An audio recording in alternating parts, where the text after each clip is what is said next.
unspeakable crime, murder at midnight. A deal I made, a life I had to take. Someone I loved once held so tight. The screams will follow me, cries of my ancestors said, go away. My operate, fasting in brain, shape-shifting. I feel the animal hide inside me. I feel the change. I feel the change coming. We are one but not the same. This form I desire, innocent blood I will devour. Ancestors gathering round the dwelling, the spirit inhabiting, evil enveloping, the dancing graves in the night, the spirit occupying and transforming, stolen heights, dark practices, my secret life, feathered outers, mysticism, intriguing, my operate, fasting in brain, shape-shifting.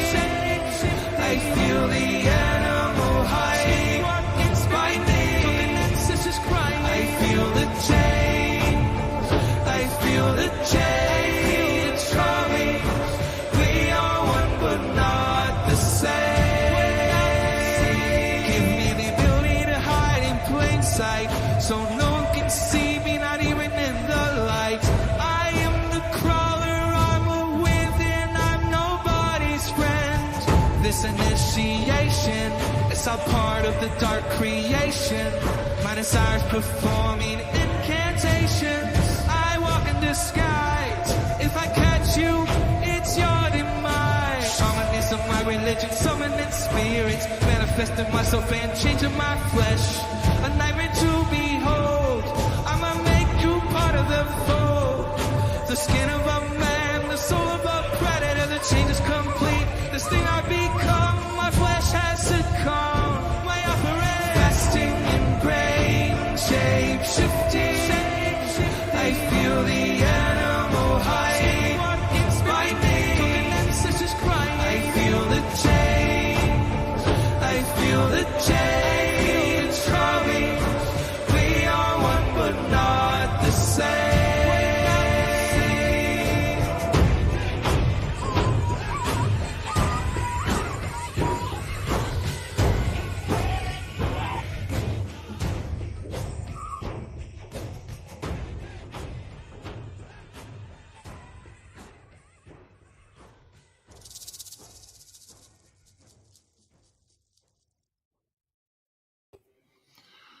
Hey guys, how you doing?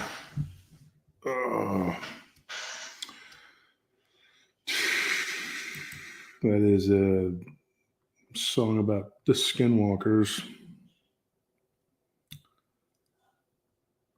And if you're familiar with the show, or if you're just familiar with this kind of material in general, you know what that is and what that means, and you understand the song.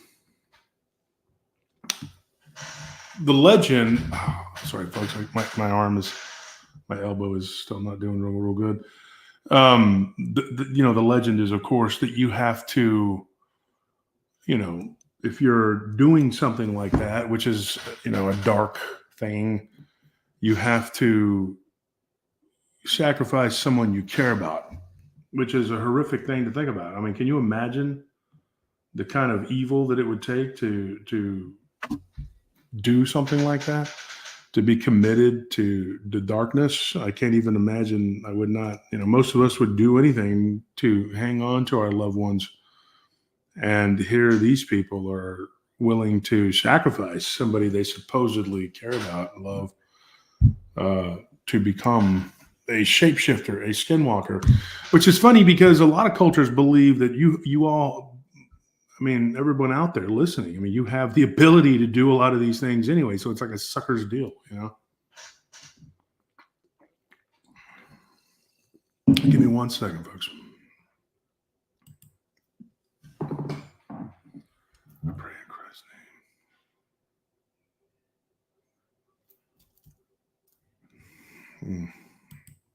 All right. So tonight, before we get started, I'm going to do the continuation of the story, which is it's pretty riveting tale. It had me on the edge of my seat when I was listening to the encounters and reading it. But I want to say a prayer for those affected in North Carolina, Tennessee, and other places that are suffering. Just an untold number of people suffering, and it's a horrible thing. And you literally have people that are like, "Oh, there's nothing going on," or like, "What are you talking about?" And they've turned this into some sort of political thing where, it's like, oh, anybody says anything about it, it has something to do with the election, which it doesn't.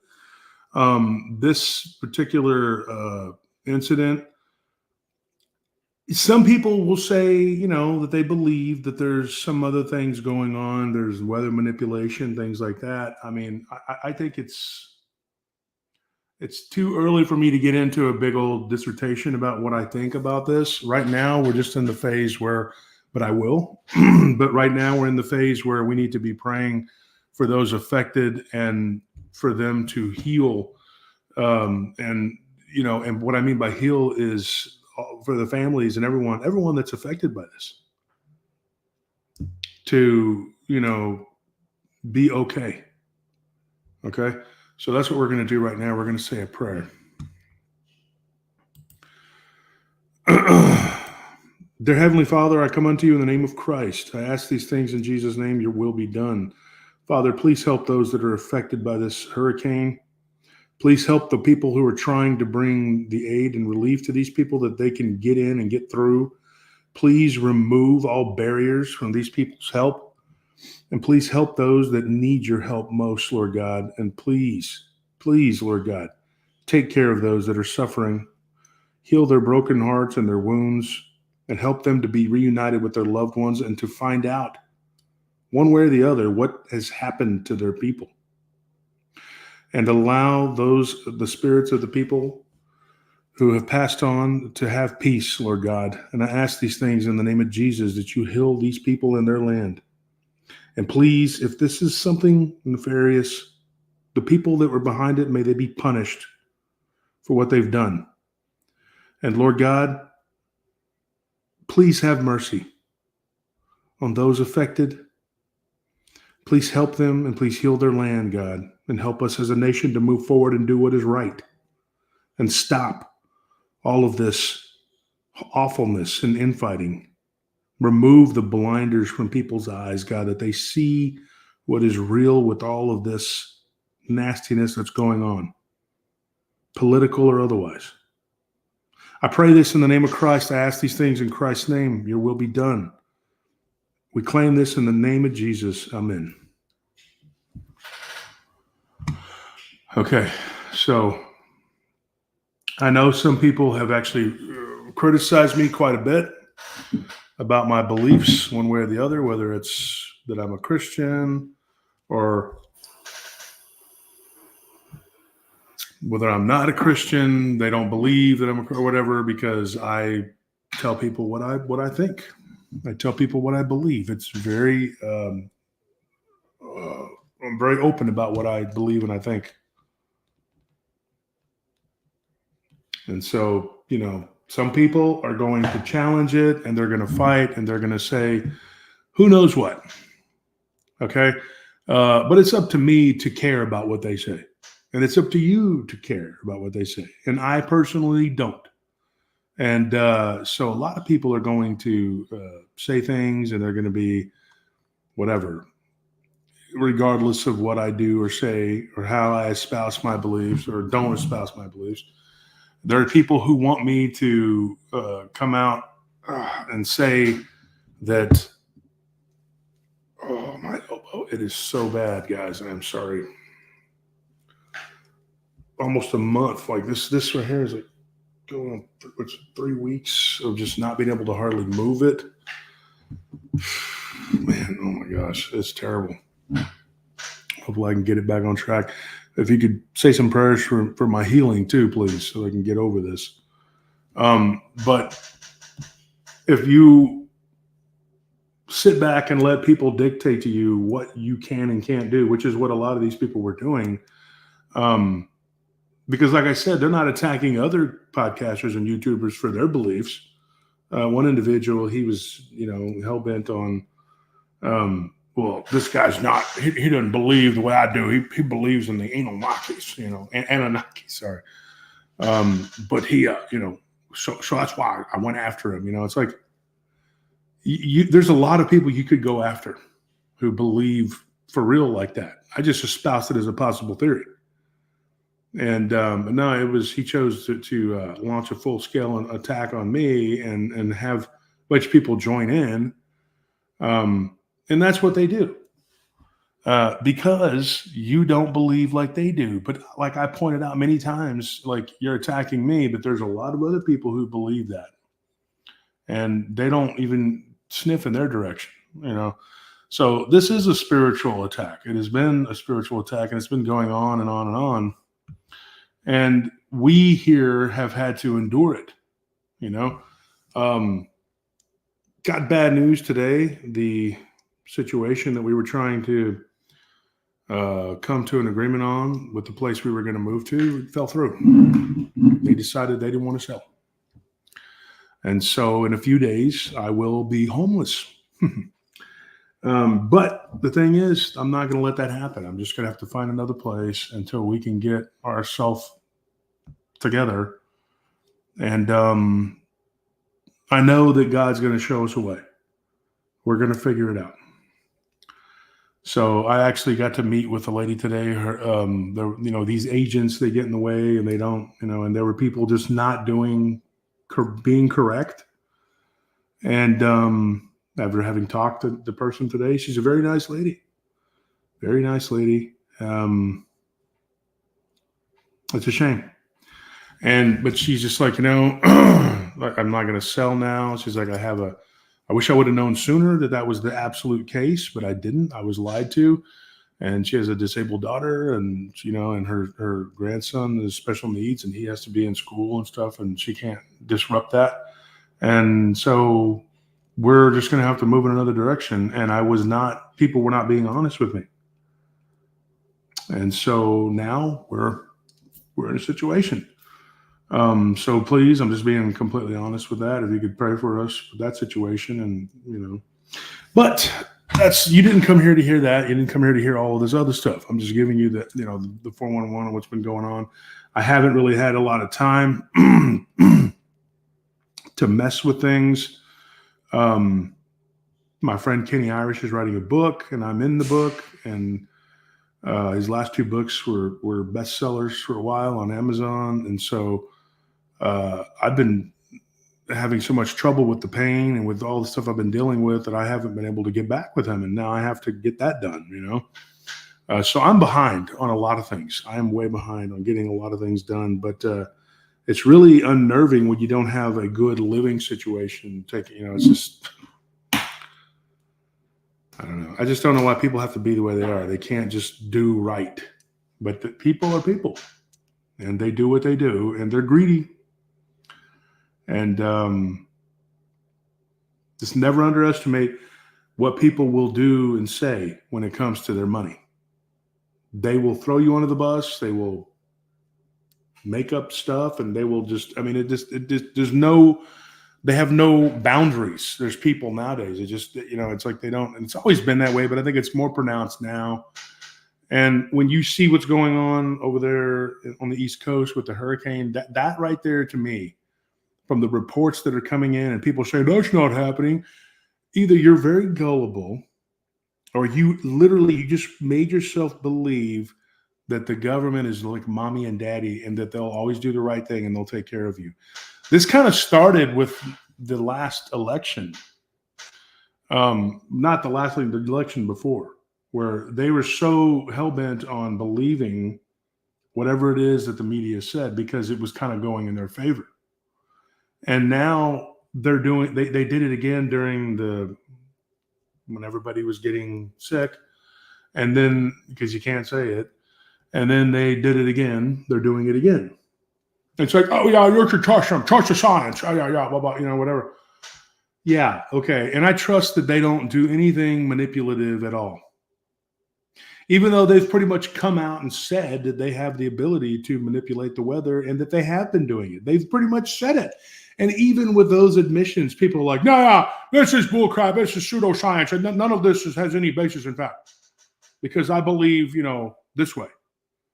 And because things are kind of going my way, government's good now. I love them. I'm going to tell you something right now. I don't care who's in charge. I don't care who you put up there. Okay? Unless it's Jesus Christ, I don't trust this government. I don't care who is up there. They have done so many things, these alphabet agencies. Dude, it is unreal. They were implicit in everything, from the faking of I shouldn't even say that because I got demonetized for saying it once, of going up to the shiny ball up there, to assassinating the president, JFK. I mean, dude, it is unbelievable. And there are people who would just sit there and just shake their head and go, yeah, no, everything they've said is always happening for death. 100%. I believe everything. Everything. And when you meet people like that, yeah, DARPA, exactly, Lawrence. When you meet people like that, HARP, yep, you're looking at them and you're going because when somebody starts doing that and talking to me like that, dude, I tune out. I can't deal with them, dude. It's either that or I have to slap them or punch them, and I can't do that because you'll go to jail. And so you just sit there going yeah, well, this person's an idiot. You're thinking, this person is an absolute idiot.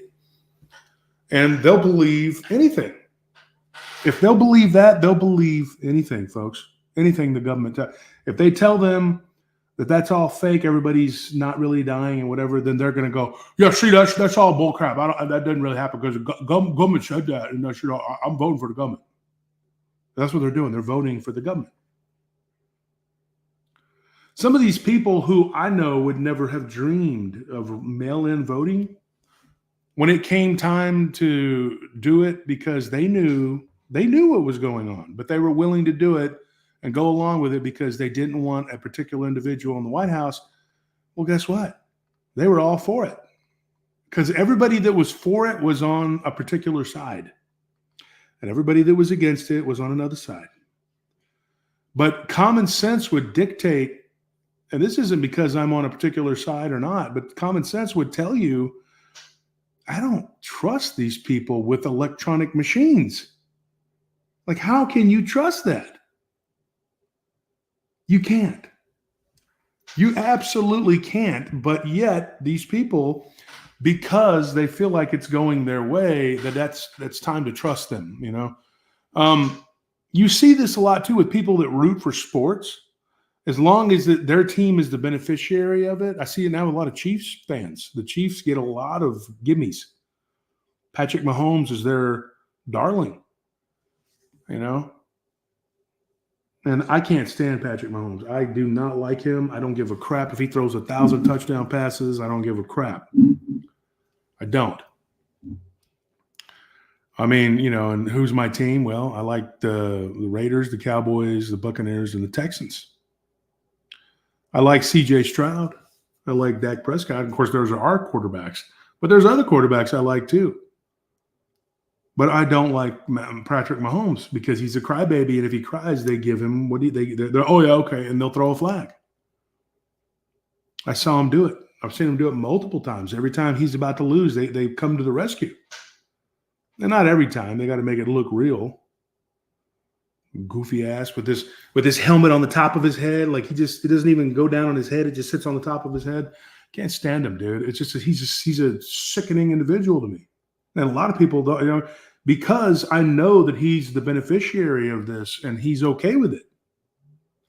And I think some of these people, when you are okay with the fakery, and being gifted, whatever, everybody talking about, what's the guy's name? Diddy.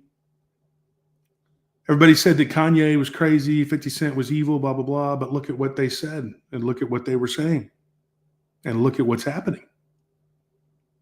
For years, everybody that I know that has a half a brain has been suspicious of this guy and said, hey, there's something going on here. And no, nothing going on here, because there's people that are his fans. And no matter what, they'll cut for him. Chiefs fans, I used to not have a problem with them. Now I do, because they know that, and they stick their head in the sand. They pretend like it doesn't happen. Like they're not giving them gifts, because they want to make him, they want to elevate that dude for whatever reason. And they're going to make him better than Brady. He's got to win 7 Super Bowls or whatever, so he can go down as the greatest ever. You know, it's just how they are. I mean, and this is what they want. So this is it. Now we're moved on from the Patriots. Now it's the Chiefs. And people are going to do this, man, and they're going to keep doing it. And this is going to keep happening. And you're going to watch sports, and the umpires are going to throw balls and strikes according to what they are told, who they want to win. The referees are going to call fouls on the team that needs to lose. The referees in the NFL are going to do the same thing. And it's going to get worse and worse and worse and more pronounced. And the corruption is everywhere, folks. It is absolutely, we are rife with it. I mean, it is to the point now to where it's beyond stopping. It's like an avalanche going down the hill. You can't stop it. And everybody's lamenting it until they benefit from it. And then they're quiet. Then they're mum. They don't say anything. You know one thing, when I watch football, for example, or baseball, either one, and my team is benefiting from it, and I don't like it. I feel very uncomfortable. I don't like that. I don't like it when they gift them things. It makes me sick, because I'm like, dude, I want them to earn it. But my teams have also been, especially in the last, couple decades, have been not the beneficiaries of a whole lot. They've been, if you watch it and pay attention, actually put it together like a compilation, you'll see how many times they get screwed, especially when it's time to win in the playoffs. And then everybody's like, oh, they suck. I said that about this last one with the Cowboys and the Packers. Oh my gosh, they didn't do anything. They got what they deserve. They're terrible. Okay. What I'm talking about is whenever they've been in the past, close to a game that's close, they're going to mess with them and they're not going to let them win. And I think Jerry Jones of the Cowboys, I'm going to go out and say it, I think he's okay with it. I think as long as he gets his money, he don't care. I think he's obsessed with being rich, and he's okay with mediocre as long as they win enough to keep people spending money. I think he became complacent a long time ago and implicit in the chicanery. And you can see it with the referees and them, and then the Raiders too. They're another team. They always get the short end of the stick. And you see one team gets 13 penalties, another team gets 4, and they're like, oh, they played sloppy. No, they didn't. They might have a little. They were holding on every play. Everybody holds on every play. Okay? Tell you the truth, they do. Every team holds on every play. Take a look. You're not seeing because you're watching it from your living room or whatever, but if you're there, you can see the holding going on. I've watched live football for years, like, watching it on the sidelines or watching it in the stands, and everybody holds on every play. I used to play defensive tackle. I got held every play. I got choked. I got tackled. And the referees would be sitting there looking right at me with that damn whistle on their mouth and didn't care, because certain people were supposed to win, right? That's it.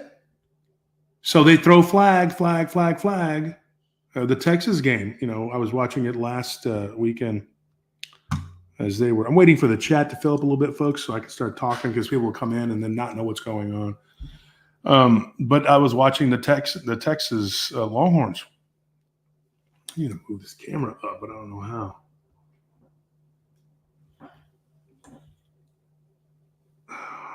There it goes.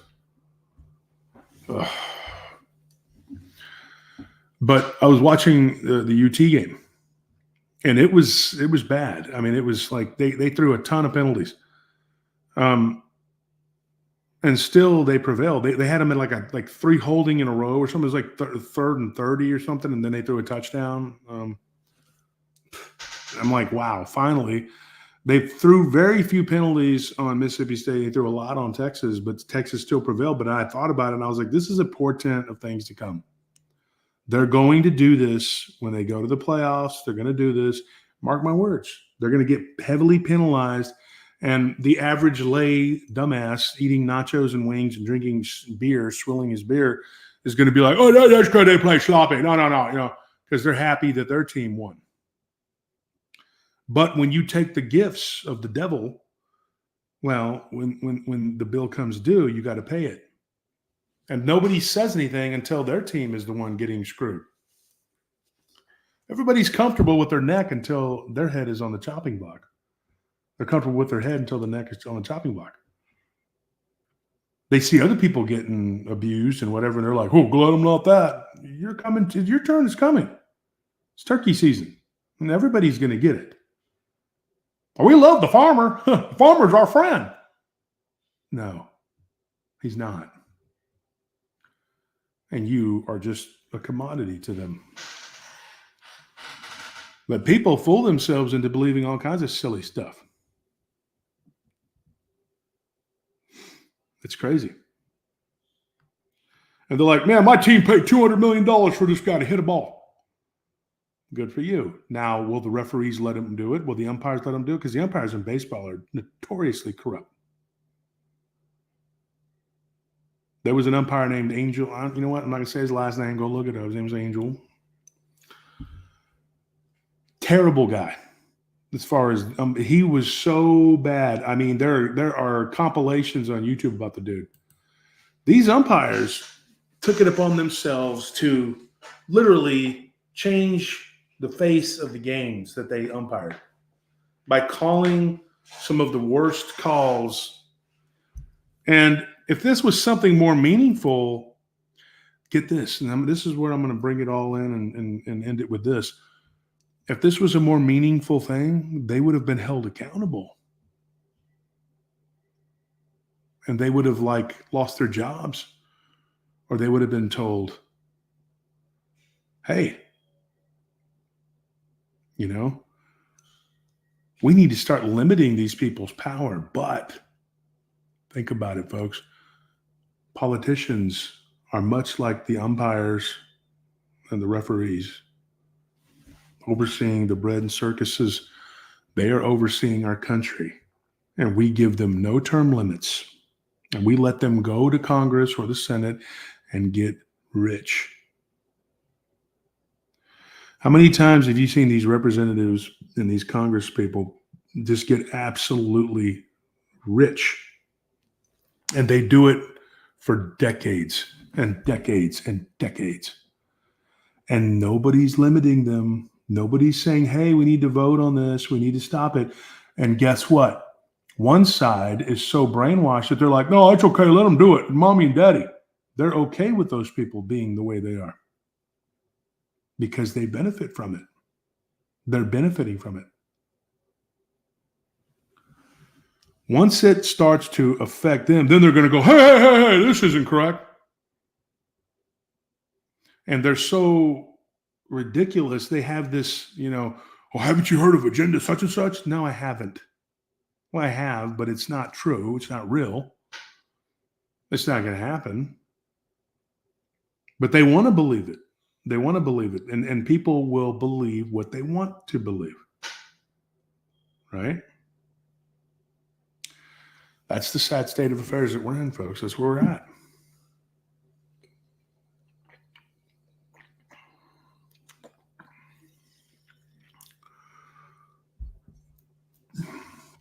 All right. We got about 300 in here. Let's get started.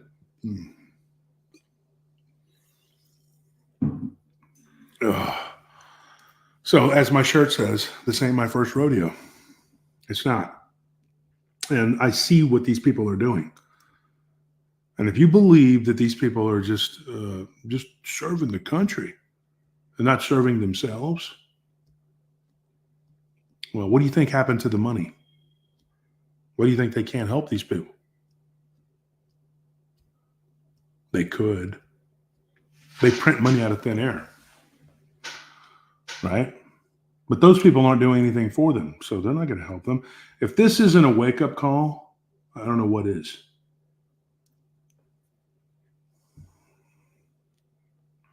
Anybody that donates or becomes a member, thank you very much. We're going to shout out your name at the end of the show. Yeah, somebody says here, turn the lights out. Yeah, Lawrence, let's do that. Oh, this foot needs to heal in the name of Christ. And I'm healing slowly. This week is going to really test me.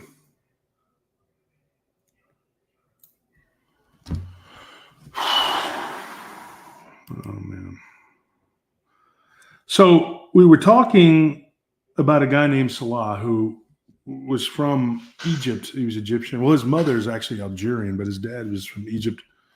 And his dad worked in the fields, and was a farmer like his dad, but then he went to go work in the oil fields. Of course, his dad, his dad was a hardworking guy. He was sick. His sister eventually came and helped his dad and his mom, and he had to get back to the States. He was having problems with his wife.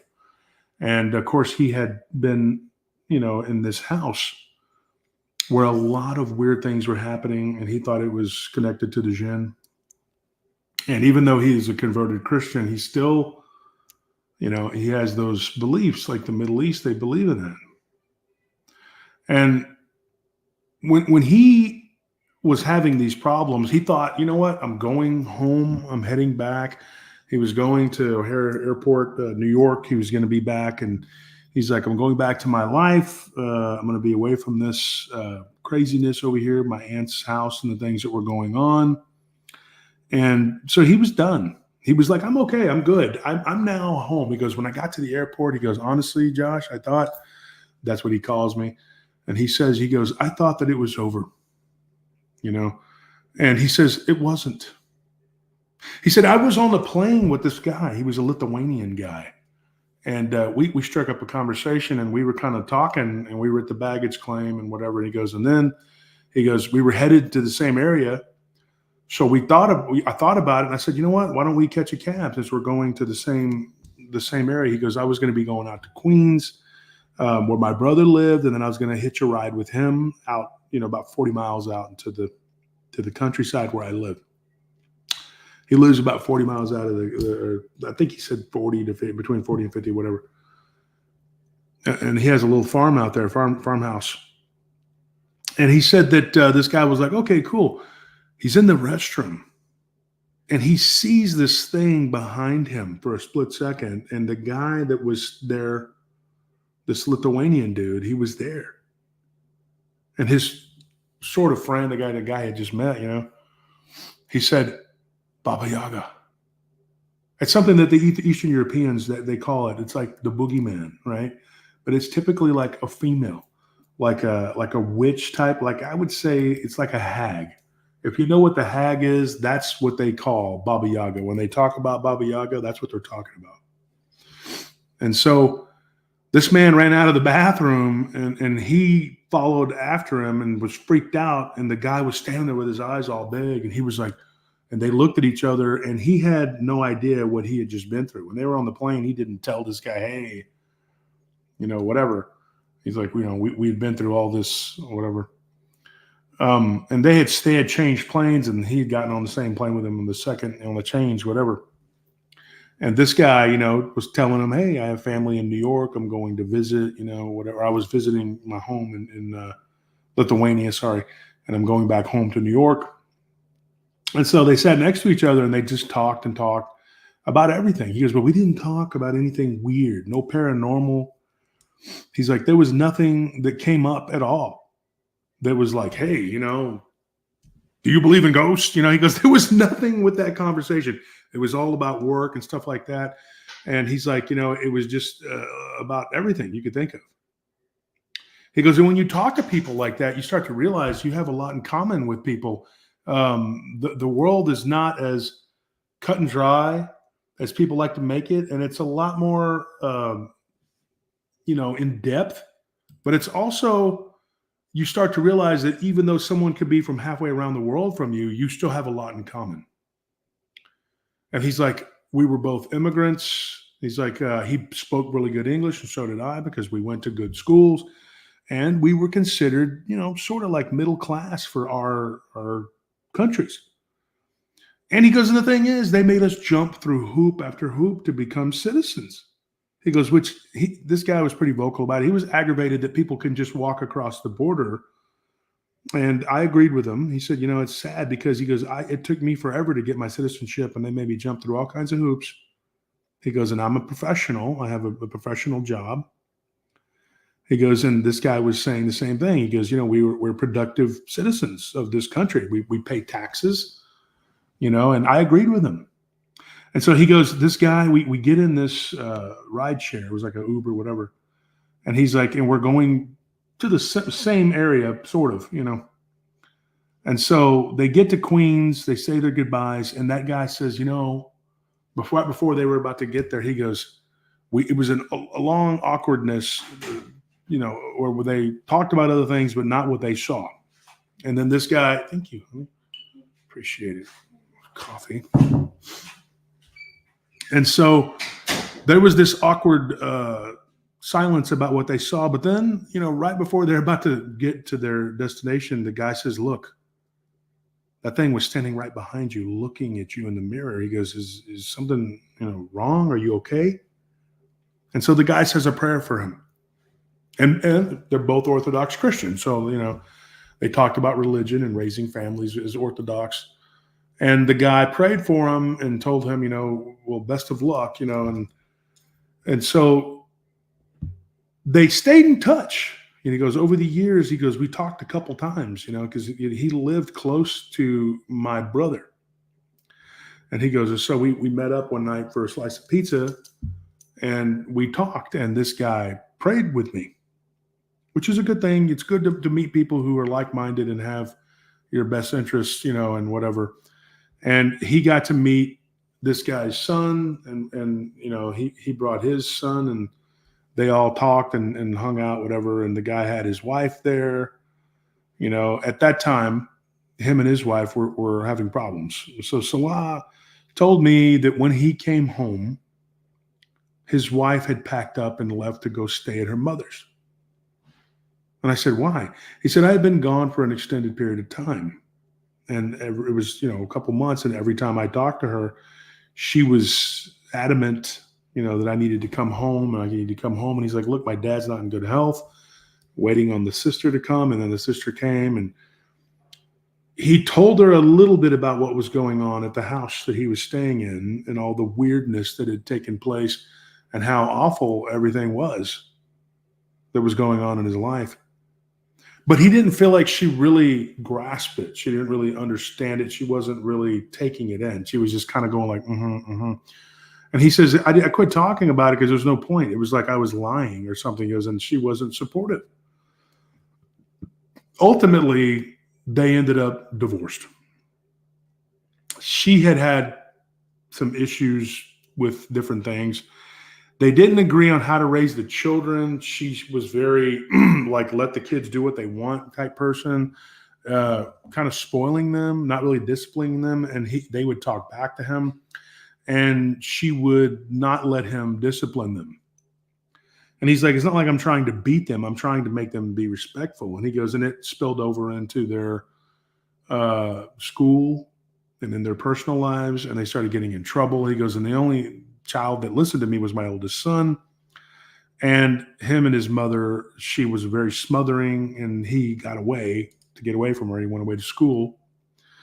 And she blamed him. She said that he had poisoned her son against her. He had poisoned the son. When in reality, what it sounds like from his perspective, I've never talked to her, so I don't know, was that he was just trying to be a good dad. They grow up and are raised in that culture to believe, though, in these supernatural things. They're very adamant that they're real. A lot of people here don't understand that. They don't get it. Hold on one second, folks.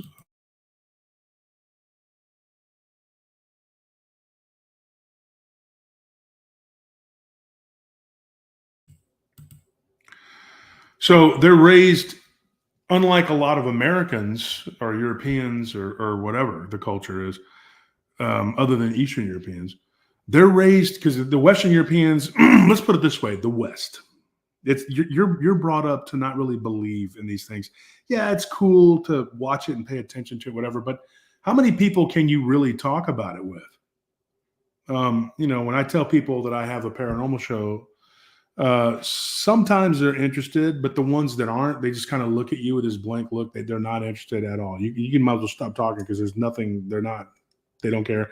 They're not asking you what it's called, or they're saying, "Oh, really? Do you go hunting ghosts?" That's the first thing they ask every time. Is if they're even remotely interested, they ask if you're hunting. And I said, "No, I don't go hunting ghosts." Okay. I have been to quite a few haunted locations. I actually was looking at it the other day, and I was thinking, "Damn, I have actually been to quite a few." But I'm not there. I'm there to learn the history and explore a little bit. But I'm not looking for ghosts with equipment and trying to call them out and get them to do whatever. We have been invited to about 4 different places right now to go and do a show. One was at Alpine Haus, another one's at Realities. These places are haunted, and they want us to go. But I eat there at those places, so might as well go and do a show there, right? Doesn't matter. But my living situation is so topsy-turvy and messed up right now. I got to try to figure out what I'm doing with myself. That I don't really anticipate that happening anytime soon, but I hope that I can get it done eventually. I've also been to a lot of places where there have been dogman sightings, and I was looking at that the other day. I haven't done shows from there, and I haven't videoed it. But yeah, I've been to probably 30, 40, maybe even more than that places. And I've taken my wife and Tony, Anthony, various people that we're friends with, people that are connected to the show, some that I'm not even friends with anymore, but I took them to these places and showed them this is where this happened, blah, blah, blah. And of course, people are going to say what they're going to say. Oh, he doesn't do boots on the ground, blah, blah, blah.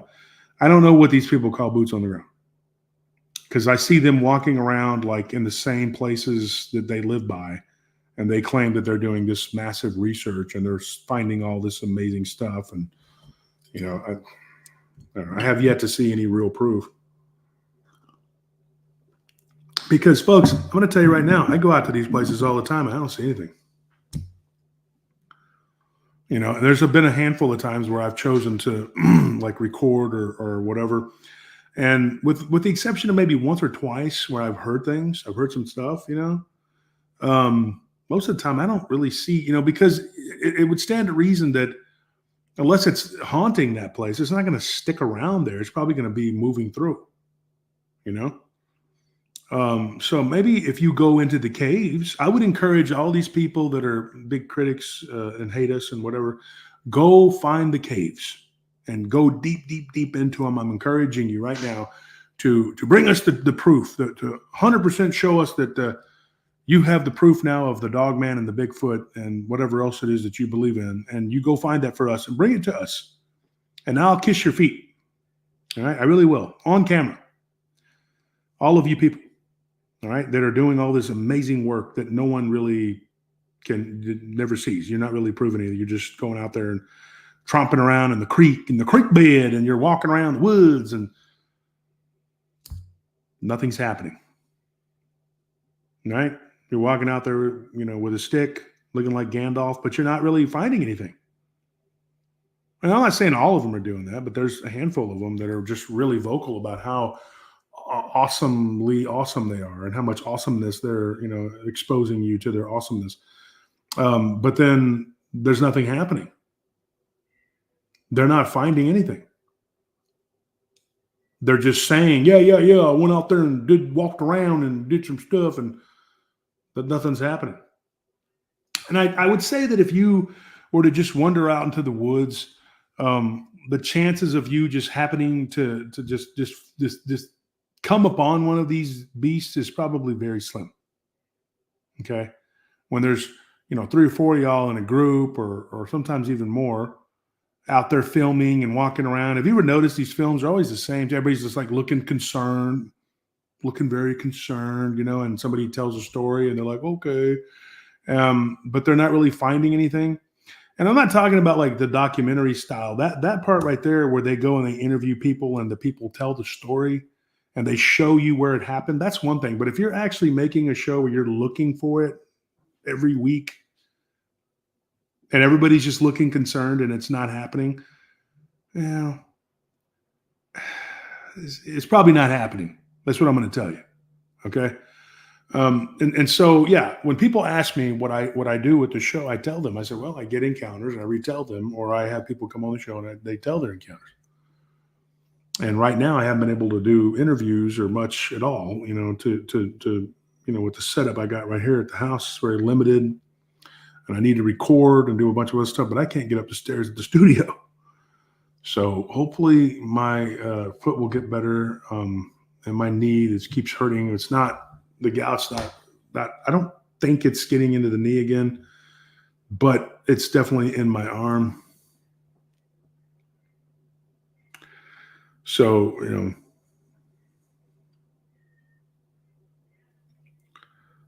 here's what we're going to do. We're going to, hopefully I get better, and we're going to do a lot of things. A lot of stuff's going to happen. There's a lot of stuff on tap that I need to get out there and get done. And a lot of stuff that needs to be hashed out and information needs to be disseminated. And like I talked about a little bit of it yesterday, and we're going to do this. We're going to get some things done. There's a lot of historical things I want to get out and talk about. But I need to be in a better state of mind when I'm not trying to find a place to live or hurting. And that will happen, I promise you. Just give us some time. But one of the things that this guy, Salah, had told me, he says, my wife, she was a very difficult woman. We had a lot of problems.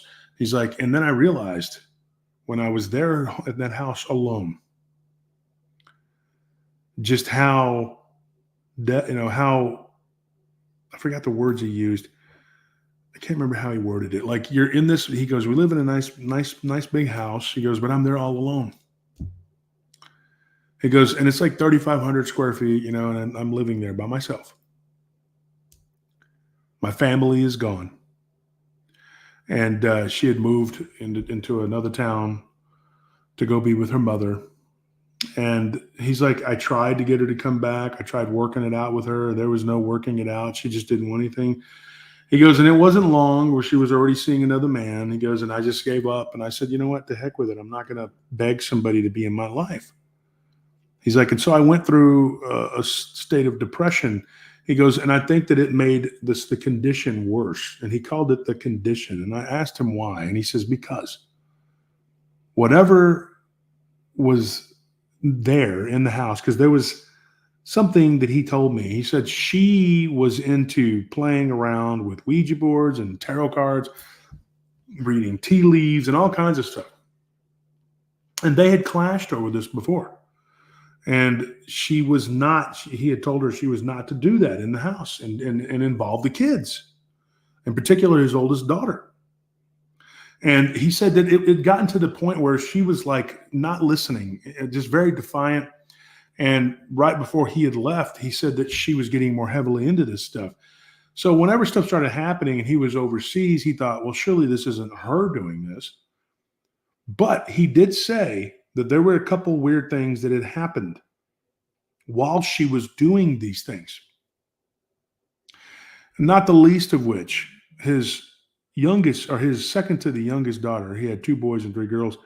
He said his second to the youngest daughter started crying at night and saying that something was coming into her room and harassing her, and it looked like a monkey.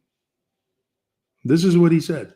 He said this thing looked like a monkey, and then there was this other being that she would see by the window. When she would look down, she would see this blue light. She would look down and she would see this blue sort of glowing looking being walking around. And then he said where they were at, his sons started seeing UFOs.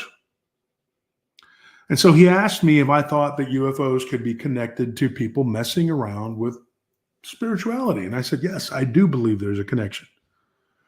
If there is a mainstream to this, I don't know what you call it, they don't. Ghost hunters do not believe, a lot of them don't even believe in UFOs at all, but they don't believe that there's a connection, and the UFO people definitely don't want there to be a connection. But I say this, that's too bad, because there is.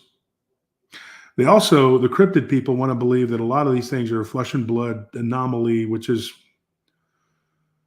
yeah, they're flesh and blood, but they're not in the way that you think they are.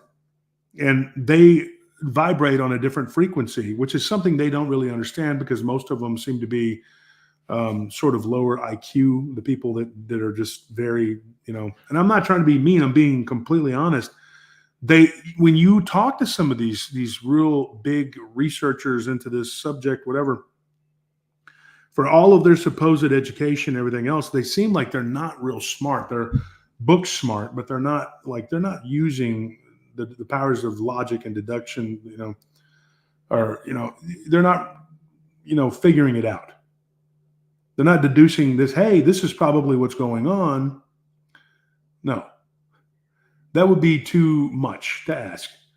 They say Bigfoot, giant monkey.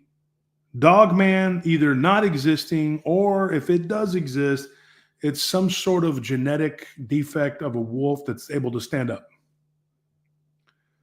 And neither of those are acceptable to me. I don't believe those things. And when they try to tell you, they might get pseudo-intellectual and tell you, well, when people report these things, they see that there's physical this and that. And I tell people, do you not understand how spirits work?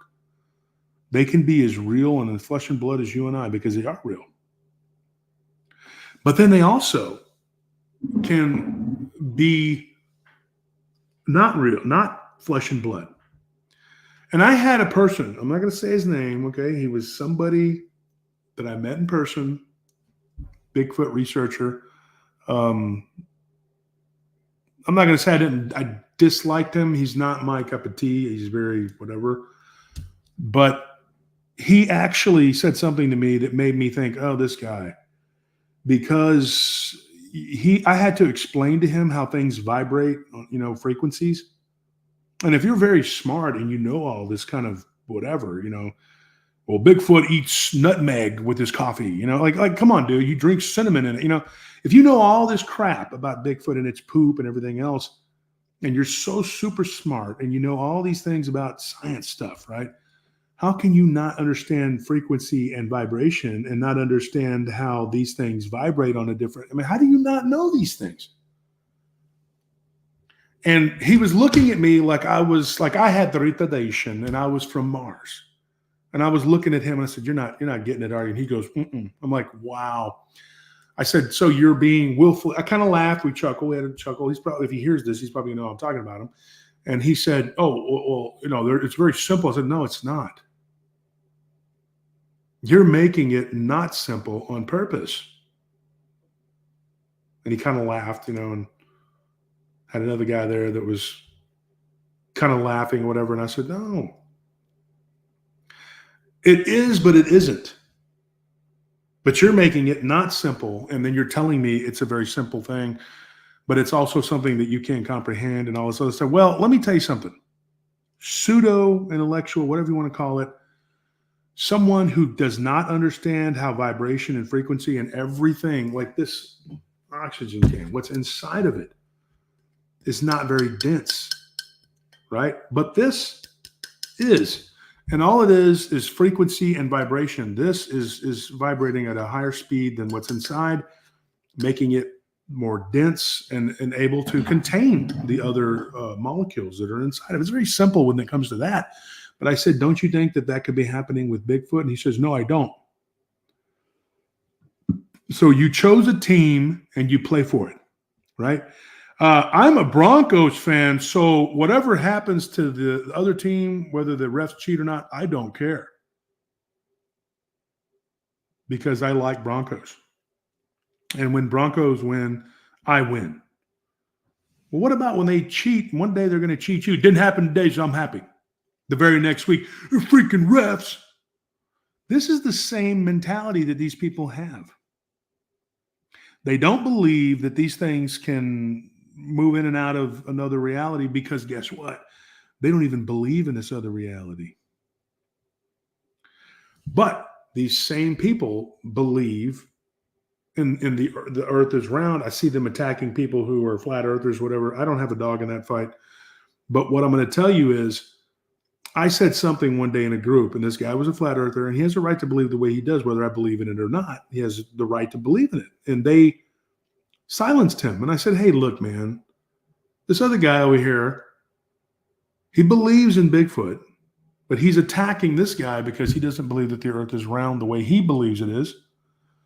I said something to the admin. I said, I know them. And I said, come on. This guy is always attacking people who don't believe like him.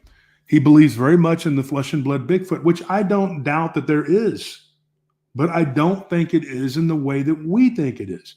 And I said, when the guy said, yes, there are multiple dimensions, and this guy laughed at him and was like, where?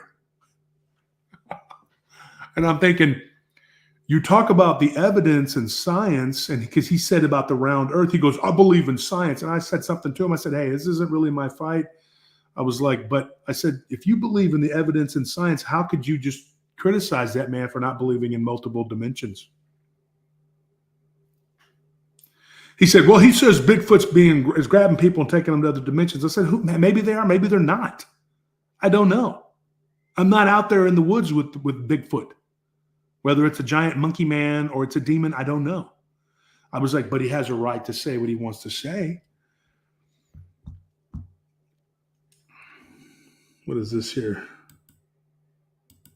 Patricia says, could it be possible that some are hybrid and other natural? I'm just asking because I'm open-minded. Yeah, very possible. That's the problem with both sides, though. They want to say, well, it's absolutely this or that. What I tell people is our bodies, we are really and truly, we go in and out of other dimensions. And what's even more telling is that we are vibrating on a different frequency than these animals, these entities, these giant monkeys, these demons, whatever you want to call them. That has to be, just with common sense and reasoning, that has to be what's going on, because how else can you explain some of the behavior? Why is it that when people see these things around their house, that a lot of times, and I know this is not looked at by the people who are supposedly the big Bigfoot researchers that have all the answers, these people that know everything, apparently, they cut that part out of these encounters because people have said, well, only 11%, I've heard this, only 11% of Bigfoot encounters involve paranormal phenomena. One of my friends who's a researcher and an author, I'm not going to say his name, but he says that in his speeches.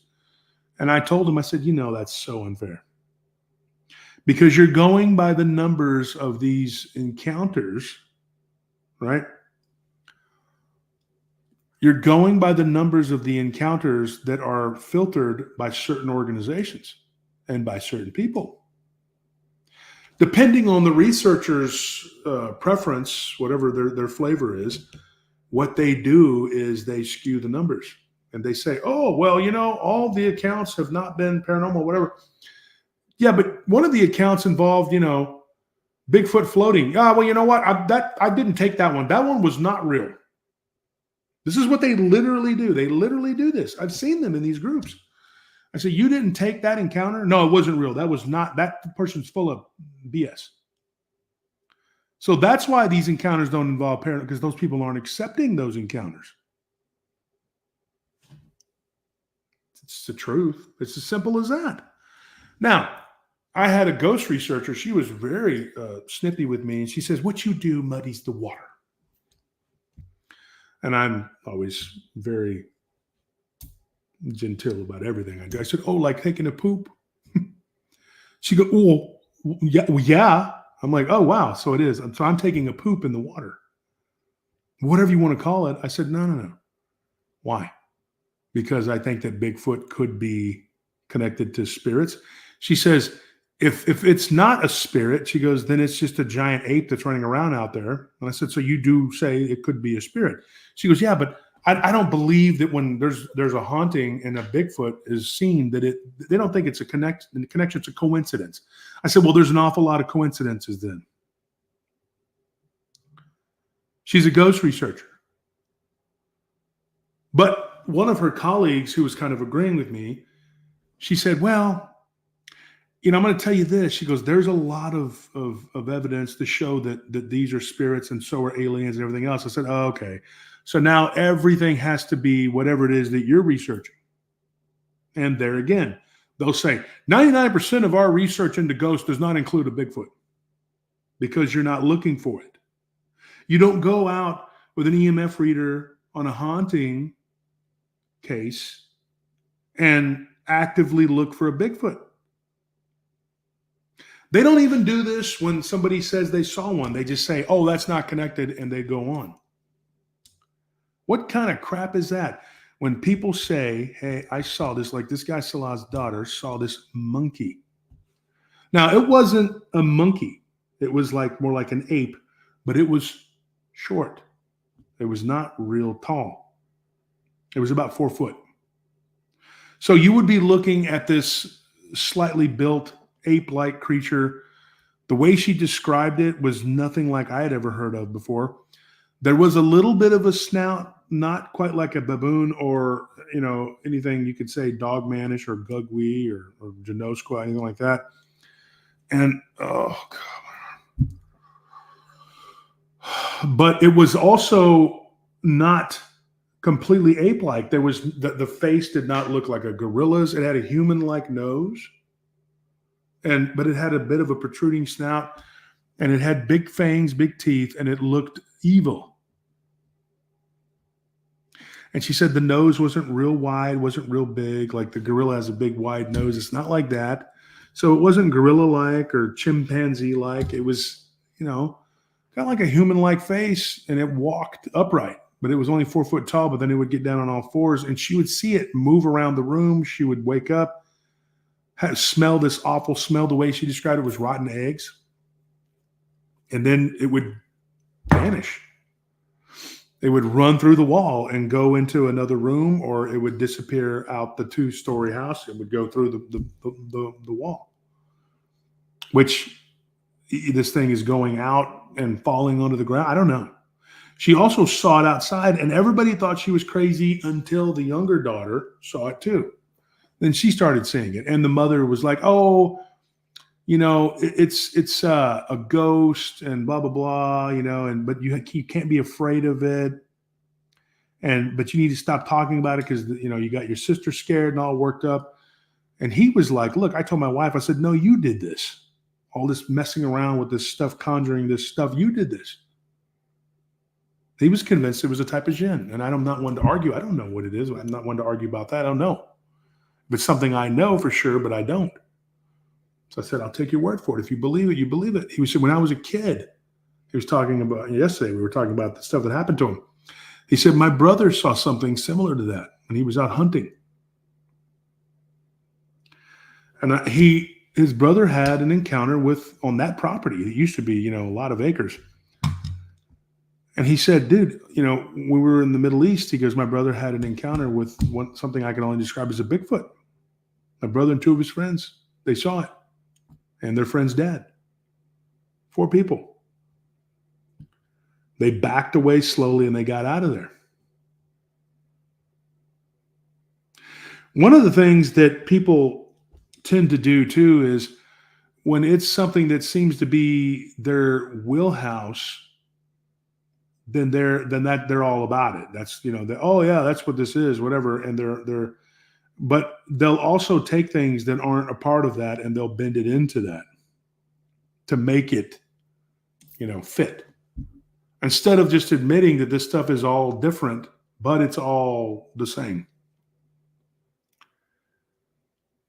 People don't understand that concept. People think that if you hate someone, that you don't love them, but that's not true. The opposite of love is not hate. Does anybody in the audience know what it is? Type it up if you know what it is. The opposite of love. What is the opposite of love? Two answers we could accept. But, indifference, there you go. That's one. And then the other one I would say is disgust. You're disgusted by someone. You don't care about them one way or the other, but you're disgusted by them. It's like disdain, obviously. Yeah, there you go. The opposite. It's not hate. You can love and hate someone at the same time. Now, people do it all the time. They have this, what they call an ambivalent love-hate relationship, whatever. Apathy, there's another answer. I guess you can use that one. I guess there's a few of them. Somebody says unloved. I wouldn't call it, I wouldn't say unloved. Sickened, there's another one. Repulsed, yeah, there you go. Those are all synonyms of two different things, but yeah. When you stop and you look at this situation for what it is, it was like the perfect storm. What ended up happening with his daughters, his wife, his kids, they left. His oldest son was old enough to be, out of the house, whatever. He was gone. And he said, well, he wasn't technically old enough, but he was, he was like going on 18. So he moved out, whatever. But the thing is, you got to stop and look at this situation for what it is. A lot of different things can be happening at one time. He brought something back. And I'll tell you, he got up about 3 days into his staying alone at the house. He got up in the morning. He goes to brush his teeth, and he's like literally like spitting the toothpaste, out into the sink.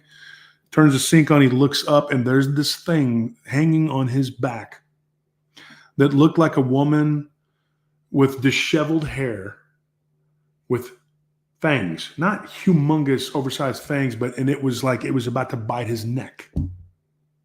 Vampiric looking, yeah. And the fact that it was going for his neck, and he just like threw it backwards off of him, and he's like, I audibly heard the thud. Boom. I heard it hit the ground.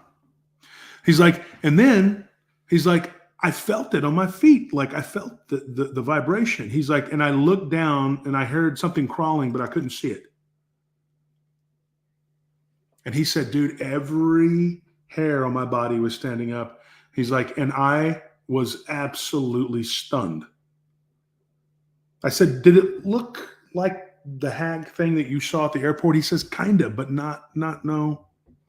He said the thing at the airport looked like an old crone. This was not. He didn't say crone, my words. He said an old woman, it was like a crone. But he said this thing looked like a younger woman. I got to adjust myself for a second, folks.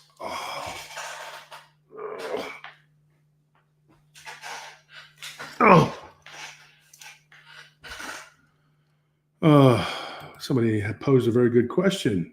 Dana Dawson says, why do they always crawl?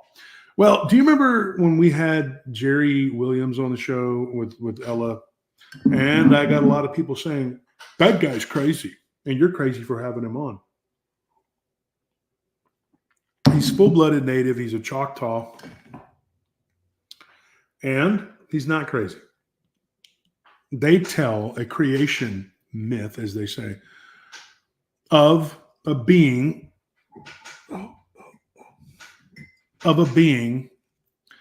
spider-like, and that these beings all kind of come from that spider. Now, they're not the only ones. There are other people with these same weird, crazy creation myths. A lot of people have the same beliefs. The Zulu, for example, these people, along with the Congolese, believe in this giant spider. And it plays very heavily in their creation myths, in what they believe. They believe in this being. The Congolese call it the Java Jofa, I believe is what it's called. It's the Java Jofa is like it just means like giant spider. And when you stop and you look at the Choctaw myths and legends and how the spider came and kind of inseminated the planet, that's, a lot of things came from that predator. So these things are doing what they're programmed to do. And as they eat things, they become what they eat. So it's crazy. It's crazy in the way that, you know, it's...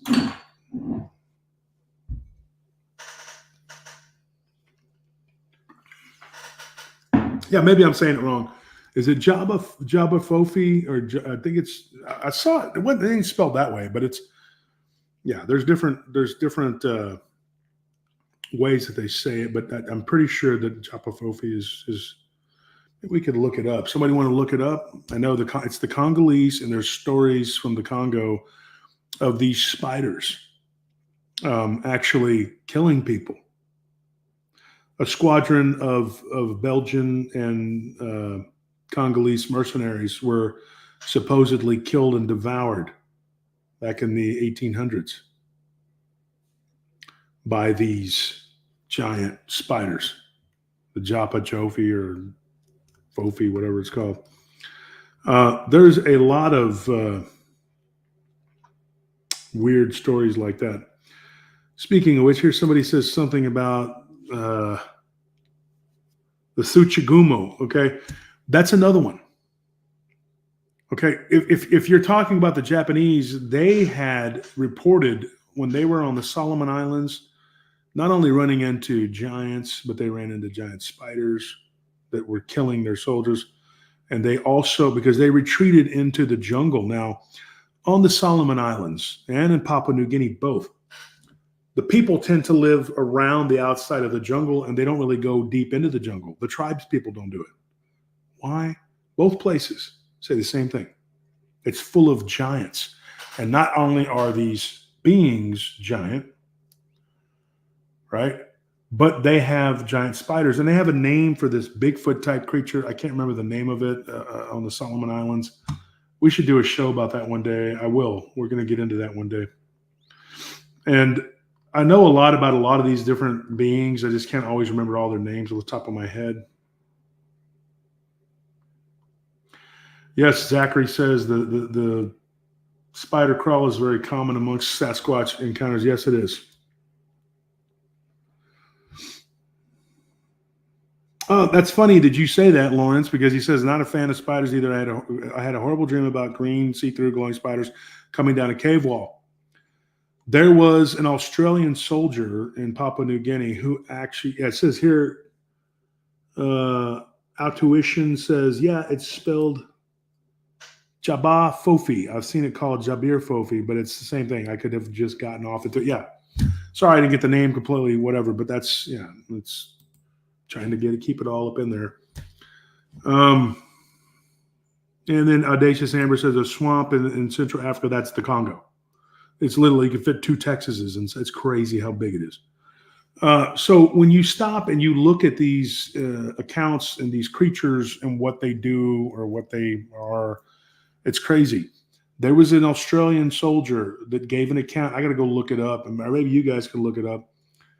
But he talked about running into a web with a giant emerald-colored spider, giant spider, about 2 foot long, and he killed it with like a sword, like a kind of like what they have is like a Bowie knife. I forgot what they call it, but he used that to kill it because he just couldn't stand that it was there.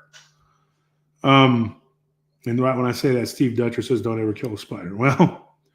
Sometimes you need to. I don't know. I just, but it's crazy that these things are out there, and he dispatched this thing. And so, yeah, there are people who have claimed that there are big, giant, green, emerald-colored spiders. The Japa Fofi is not one of them.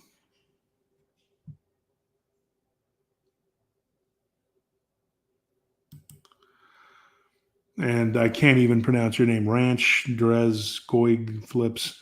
Sasquatch is definitely a Nephilim hybrid, in my opinion. The one I seen didn't look like a monkey. When I see it on TV, it makes me cringe. Yeah. Yeah, and there's a lot of weird, just total misinformation because they're doing everybody a disservice by hiding what these things are, what they may or may not be. Are these giant spiders poisonous, JFA? I don't know. I I can't tell you. But back to the story, this guy, what he was going through with this entity that he believes had come back with him. He said that at one point in time when he was driving Uber, he had gone to stay with his brother for a while in the city, and he was doing Uber. And he said that he was delivering Uber Eats, he was Uber driving, doing all that stuff. And he said that he had a weird encounter with a woman who was psychic, and she gets into his vehicle. And she was Colombian, and she said, I can see I have the eye. And she's like, and you have something, when she got out of the car with her friend, she's like, you have something sitting right there in the front seat next to you. And he said, really? What is it? She goes, I don't know. She said the thing was looking at her and had gotten over into his lap. And then she's like, it's in your lap now, hissing at me. Can you imagine being told that? She's like, I'm going to walk away. And then she said some prayer and walked away and basically told it not to follow her. He says, I speak kind of decent Spanish, He's like, my wife, she speaks Spanish. And he goes, and yeah. He's like, I understood what she was saying, to a point. And so he said it really freaked him out. He said, and then on the way home one night, he felt like something had grabbed the back of his neck and pulled him onto the headrest and was choking him. And it didn't last long. He started praying, and he, I advised him to use the St. Benedict, which I use to deal with a lot of this stuff, to keep it off of you. Also right here, but you can see it better with the color. And I told him, I said, you need to use that. And so he took my advice, and he did. And he said, it's been helping. But one of the problems with, these beings or entities or whatever they are, they don't care about you at all. So some people will make the mistake of trying to talk to them or reason with them. They don't. That's no. Okay? They don't care. They don't want to talk to you. They don't want to reason with you. They don't want anything to do with you other than to take your energy and hurt you or possibly kill you, eventually getting rid of you. They're not your friend, okay? And people need to stop communicating with beings that you don't know. They can see you and you can't see them. How does that work? People don't want to do that on Facebook because catfishing. But yet these same people will be like, oh yeah, I don't want to meet with anybody. There's something could happen. But they'll gamble their spirituality 100%. They'll just absolutely go ahead. Let's play with this Ouija board, and whatever comes out of there, let's just talk and be friends. How about that? How about not?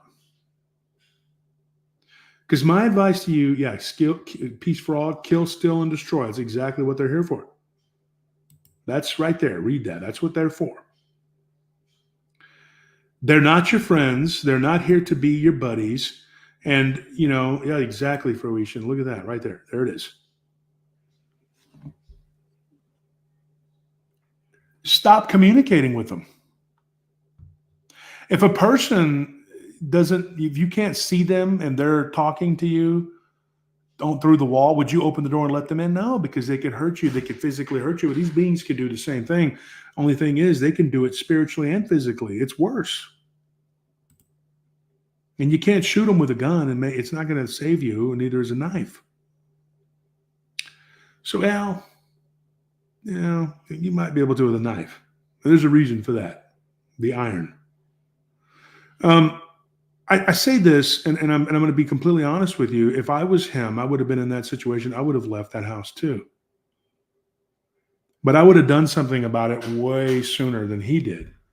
Like, he let it get really bad. It was like an infestation. And he finally went back out to his house out in the country for a week. His other sister had come to town, and then she decided she wanted to go out there and stay with him for a little while. And so her and her husband came out there, and they stayed. And it was peaceful. He said for about a week, everything was fine. And then a couple days later, they were getting ready to leave. They had stayed for a month in the States. And he said that his dad's health was getting worse, and he was probably going to have to take a trip pretty soon to go back to see him one last time. And so, because he had kind of gotten better, and then it got worse again. And all these bad things were happening to him in his life. A lot of bad things were happening. Nothing good was going on. He said his car had broken down. So all he had was his truck, and a truck wasn't feasible to drive around and do Uber. So he said that one of the problems that he was facing was he was starting to lose faith because he said that God wasn't hearing him. That's what he said. He said, God wasn't hearing me. I was just praying constantly, and it wasn't working because I was reading the Bible, the scripture. He's like, I went to church and I talked to the priest, and there's this Orthodox priest, and they gave me some things to say and do and blah, blah, blah. But nothing really was stopping this. And it got worse. He says, one night I was laying in my bed. He goes, and I hear this kind of giggling and laughing, whatever. He goes, and I sit up and I look at the foot of my bed and I see these two fat little dwarf-like demons. This is the way he described it. And they were looking right at him. Hey, Dorothy, how you doing? One of my favorite listeners, Amy Creel. I see you too. Paranormal Paul, how you doing? Welcome to the show.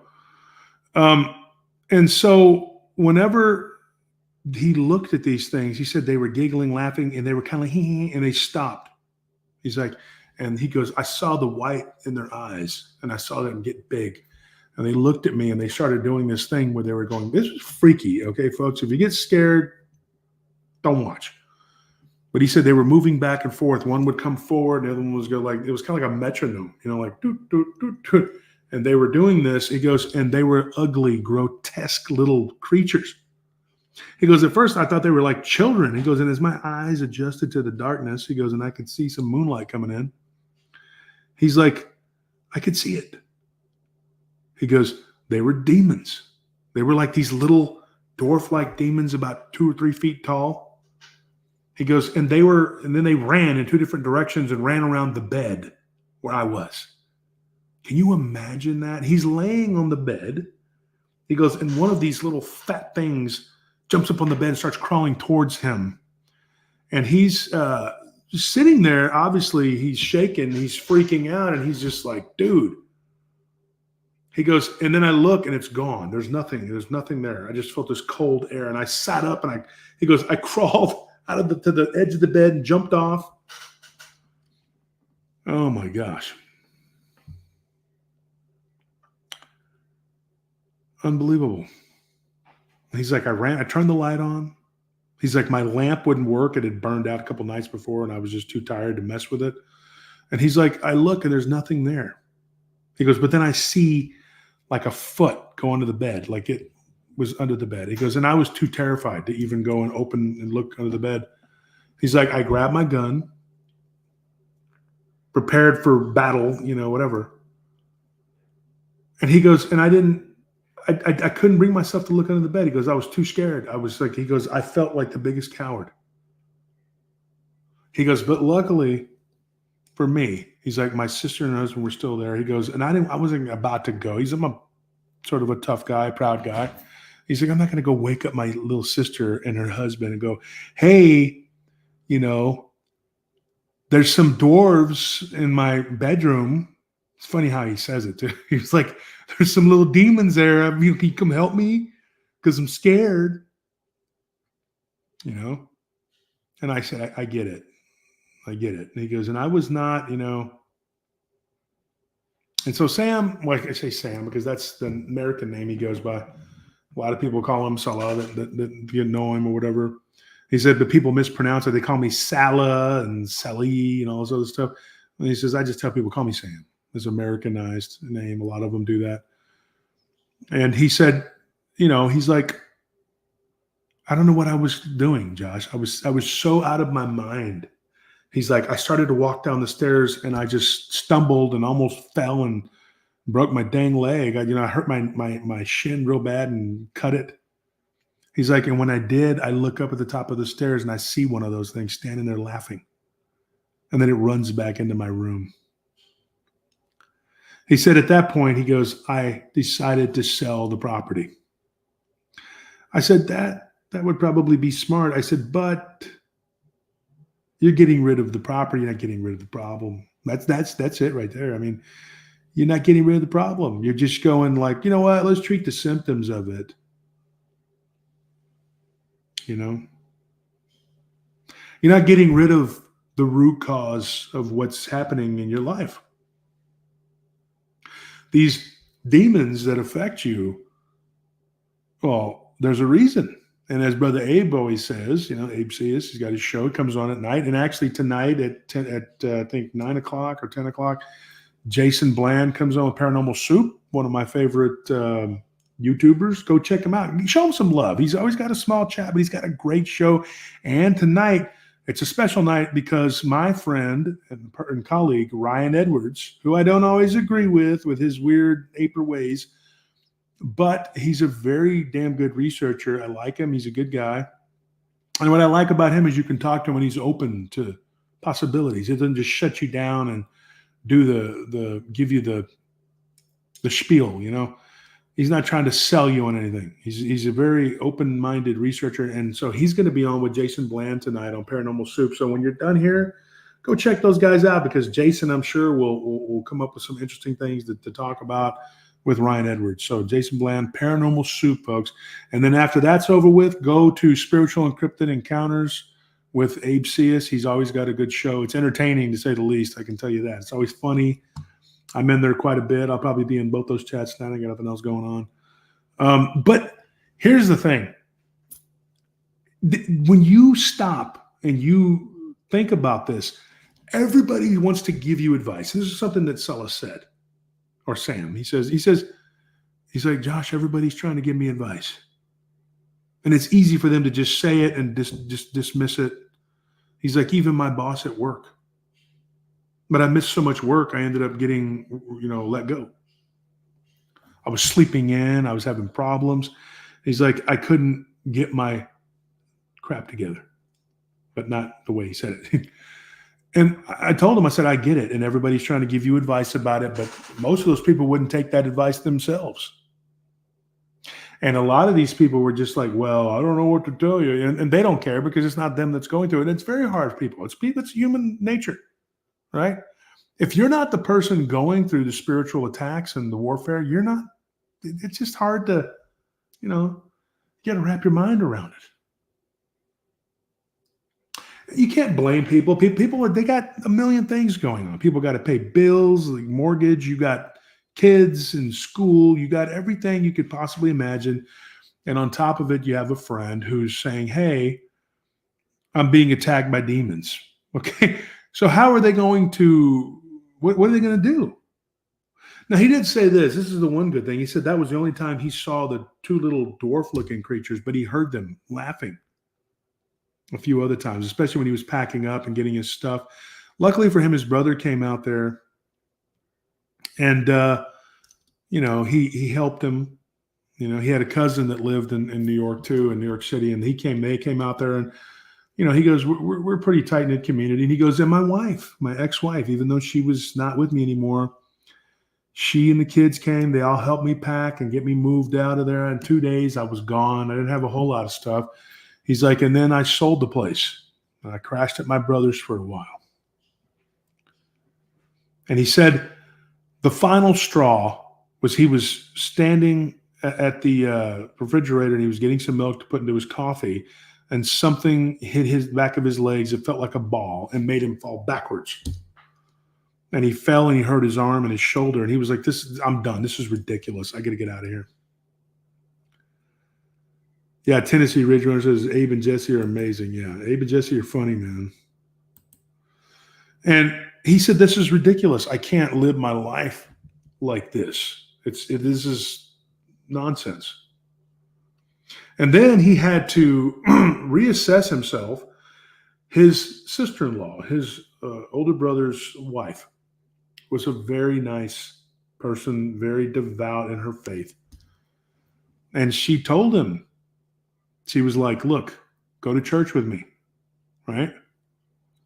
And they would have been Coptic Christian, whatever, but there wasn't any Coptic church that they could go to there, or they didn't, whatever. So they kind of started going to Orthodox.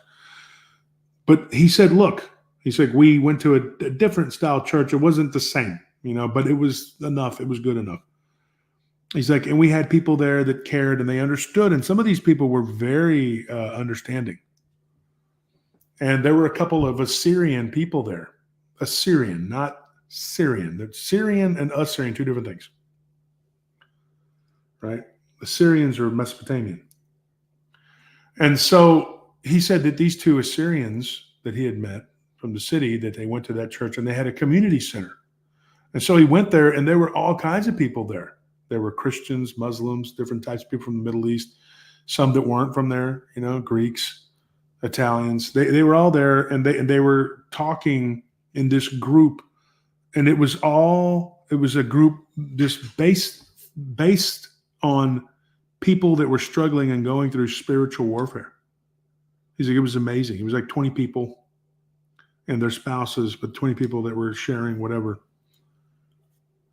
And one of the things he said, dude, it was amazing. He goes, New York he's like, it's not my favorite place. It's dirty, it's loud and obnoxious, but he goes, you can find anything and anyone there.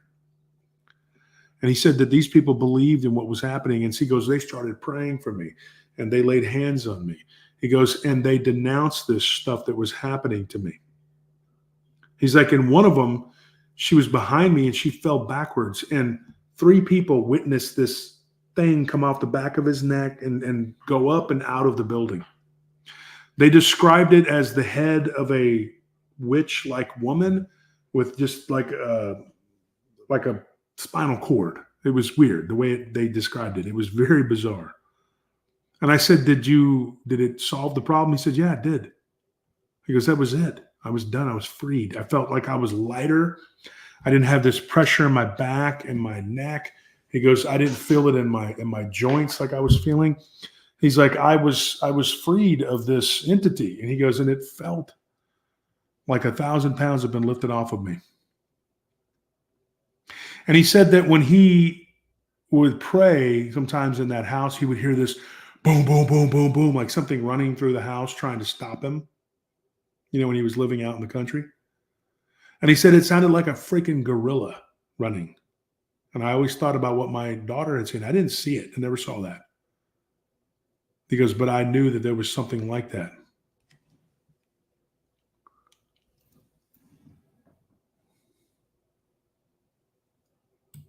It's actually a good point you have there. So if different nations had different gods and goddesses, wouldn't that mean that all the fallen angels were on the same team? Like Norse worshipped Odin, the Greeks worshipped Zeus, etc. That's exactly right. Because in the Old Testament, Yahweh, or in the Tanakh too, Yahweh talks about these other entities, other deities, because he says no other gods before me. He doesn't say don't worship other gods. He just says don't put any other gods before me. I'm jealous. Right? And a lot of people equate Yahweh with the Father of Christ, but Christ is very specific in the New Testament, in particular Revelations, where he says, your father is not, he tells the Pharisees, he said, your father is not my father. He's like, your father is Shaitan, and you're of the house of Shaitan. He's like, that's not my father. He goes, who you're worshiping is not who I worship. That's not who I serve. I am not from that person or that being. It gets real deep. When you tell people, they get mad because they're like, it's all right. And then, like, when you ask them, well, what have you read about this? Nothing. What I was taught as a kid, it fits like a glove. Fits like a glove. Well, bully for you. You'll stay ignorant, you'll live ignorant, you'll die ignorant. May God have mercy on your soul, because you're not worshiping him. You're not worshiping the Father of Christ. You're worshiping something else that those other people were worshiping back then, and they were told by Jesus they were wrong. So, yeah, the Yahweh, the character of Yahweh in the Bible, he says, will you serve, in the Tanakh, he says, to Abraham, or Ibrahim, as he's called actually. It says, will you serve me, or will you serve the powerful ones beyond the Euphrates, which is where Abraham was from. He was from that area. And he talks about the beings from the Euphrates as being very powerful. But there's also this character of, yeah, actually that's correct too, FBGM, but people don't want to believe that. They want to believe that because they took the Old Testament, they stuck it all together to make it fit. But don't tell people that. They get mad. Oh, what happened? Because, dumb or whatever. But when you stop and you look at this situation here, these powerful ones that he talks about from beyond the Euphrates, there was this character also named El. And El was actually considered to be, he way back before the name or anything of Yahweh was ever thought of. Thousands of years. I mean, thousands. And he was supposedly like Yahweh was one of the many, not gods, would they say, but they like the heavenly council. Like he was one of the Elohim that served El, who was the main God, the true God, supposedly. And of course, people talk about Baal. With the main opposition to Yahweh was not just regular old Baal. There was not one. There was Baal Haman or Haman. And Haman was the big rival because in the city of Uruk, where he was worshipped, which was really just northern Israel. It was in the same country. And the tribes up there were worshiping him. The Levites and the Combs were not doing that. They were the priesthood who were telling everybody to worship Yahweh. But they were also demanding blood sacrifice from animals and virgins. It's true. It is very true. V says, El is a sun god. It also means, but not the true God is the highest. Well, that, I don't know, man. When El could just be the name because the sun was considered, when Ra was the Egyptian, they made everything monotheistic to get rid of the plurality. And of course, El was considered, that's a deep one because not really. El was the sun god, but he was also considered the most high god. I mean, and if you're a Christian or a Muslim, in particular a Christian or Muslim, or, you're going to say that's not correct but a lot of what we have as Christians and Muslims is based on Judaism and the Tanakh. I encourage you to go and read it because you need to understand what they actually were doing. And it's really, I wouldn't look at that as God. I mean, I'm just, from my own perspective, I'm going like, what? Because some of the things that were, and if you're a Christian, go look at the Talmud. Oh my gosh, there is blasphemy of Christ in there over and over and over again. But like I said, I'm not trying to sway you. You believe what you want, and people get very upset, and it's very galvanizing when you start talking about this stuff. So for me, for now, let's not go there. Okay, let's just get off of that subject because that's a hot seat. I know the truth. I know what I believe, and I know what I know. But telling people is another thing. They get very, very heated with it. They get upset. So if you guys want to send me your encounters, Josh Turner at prtpodcast.com. I'll be real honest. Ever since now, FBGM, it's the Talmud. The Kabbalah is also, it's the book of Jewish mysticism. The Talmud is very bad in a lot of ways. If you're a Christian, it's very, it basically says things like Jesus is boiling in feces in hell. And that it says that Mary was a prostitute and Jesus's dad was actually a Roman soldier that she had relations with. Yeah, trust me when I say this. I'm not trying to sway anybody. Please don't. I've been called all kinds of names, Antichrist and anti-Semitic, whatever. I'm not trying to attack Jewish people. Nothing to do with that. Not all of them read from that book, and not all of them read from the Kabbalah. A lot of them don't believe in any of it. And the Tanakh it's the ancient. Most all of them though really do believe in the Tanakh because it is their history. It is it's their version of the Old Testament. But they don't accept the Old Testament or the New Testament. They don't even,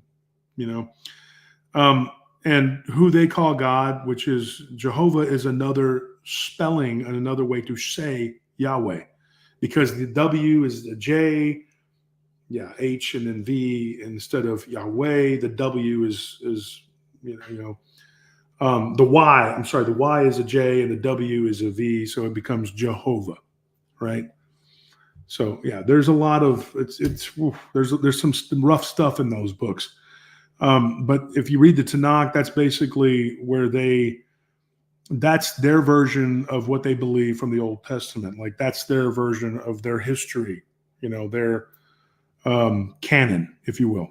So anyways, moving on from that, look, here's what we're talking about here. When these beings attack and do what they do, and when you get confronted with them, there is no running. You cannot run, because this guy, he ran to the city and he began to have problems at his brother's house. He woke up one night to something lifting him off the couch and slamming him back down and choking him, like what happened to him in yesterday's story when he was in the Middle East. This dark entity, but he couldn't make out any features. It was just like a featureless, black, tall entity, shadowy thing that was attacking him. And so that was where he ended up with his sister-in-law. He told her the truth. And, he went and changed, he got help. And that's how he was able to change, with get rid of these things and get them off of him. And he had people praying for him, and he went to that group. Because her sister, which is sister-in-law's sister, she had gone through some stuff like this. Because her ex-husband had gone, this is his husband's wife, right? This would be her younger sister. When she went through an abusive relationship, she got away from this guy. He went to what we would call in Spanish, not curandera. What's it called? A curandera is a healer. She went to a bruja. And that person put a heavy curse on her. She nearly died. And so, that's what ended up happening. And so she told him, look, my sister's gone through this.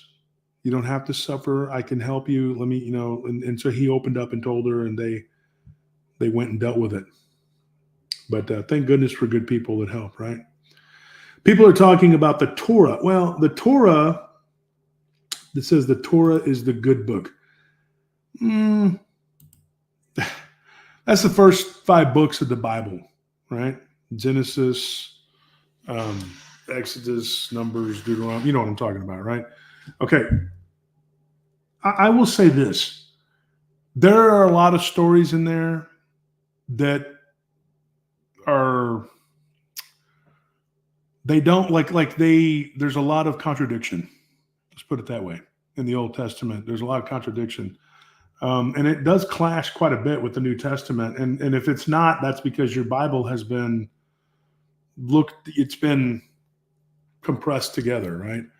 The Torah was never meant, and the Jewish, rabbis, if they're worth their salt, no pun intended, they like, the salt, right? The kosher. They'll tell you that it was never meant for Gentiles. They don't even like us using the 10 Commandments. They don't want it for us. It's for them, because Yahweh was for them, not for us. And I'll say this, Jesus, in no text that we have up to this point, does he ever acknowledge Abba, Father, which he calls God. He never refers to him as Yahweh. He never uses the words Yahweh. And I've had someone say, well, he did that out of respect and reverence for that. No, but the priests do it all the time. They use the name Yahweh.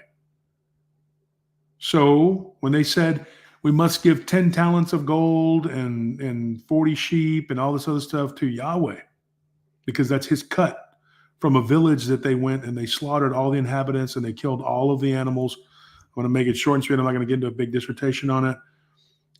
Yahweh was given his due. So when people say, well, he didn't do it out of reverence, that's not true. They were not saying his name. They were using the name of Yahweh because, and so it's not, like I said, it's a very hot button topic. Like I said, I know what I know what I believe, and I know what is. And people are going to fight and argue about it. Religion is, Jesus is my Savior, says Josh. The Bible was written and inspired by the Holy Spirit. What parts? Are you talking about the parts that were all put together by the Council of Nicaea, where they got rid of everything they didn't like and kept all of the control mechanisms? Is that the part that was written that was divinely inspired?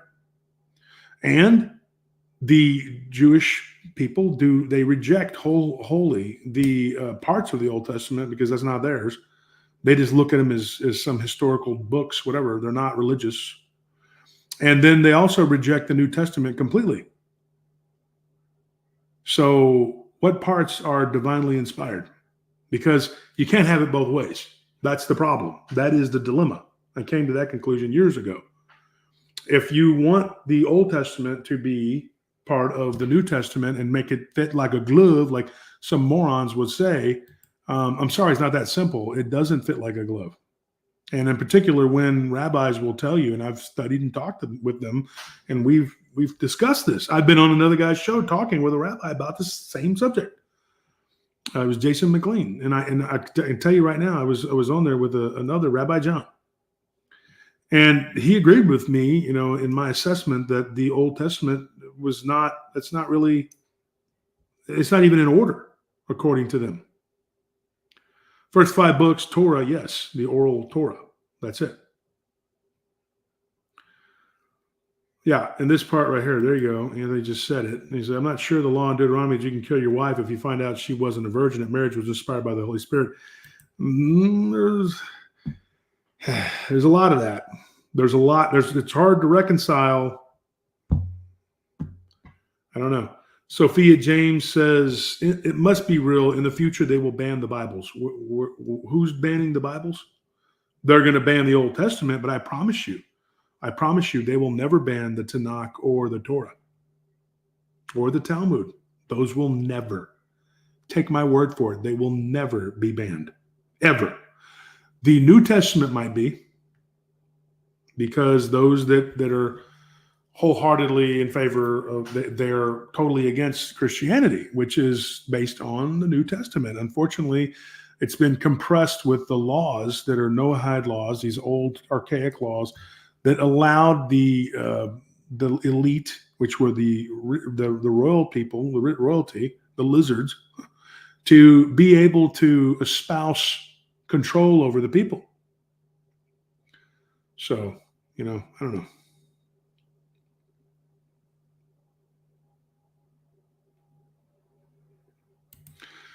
So, yes, and V says, it is fearful to invoke the true name of God. Okay, well, that's God to you, okay? Even the Jews only hear it once per year on Yom Kippur. Okay. Well, they still hear it. So the person's argument isn't legit that Jesus wouldn't have said it. Jesus would have told us if that was it, but he never does, ever. And nobody ever says he does, except for people who don't know the Bible. They don't really know. They don't know religion, whatever. Anyways, enough of this. We're talking about, I don't want to keep talking about this. This isn't a subject that's just going to lead down a rabbit hole, and it's very galvanizing, and people are going to believe what they were taught. That's it. When they were children or when they were young, and they grow up for 30, 40, 50 years believing this, they are not going to just go, you know what, I want to change my tune and believe the facts, because they're not going to. In this day and age, even facts are like subjected to whoever wants to change them. A man can have that time of the month. Really? 8 billion people on this planet, not one of them was born from a man. So we have women 8 billion and men 0. But yet you can have a menstrual cycle as a man, right?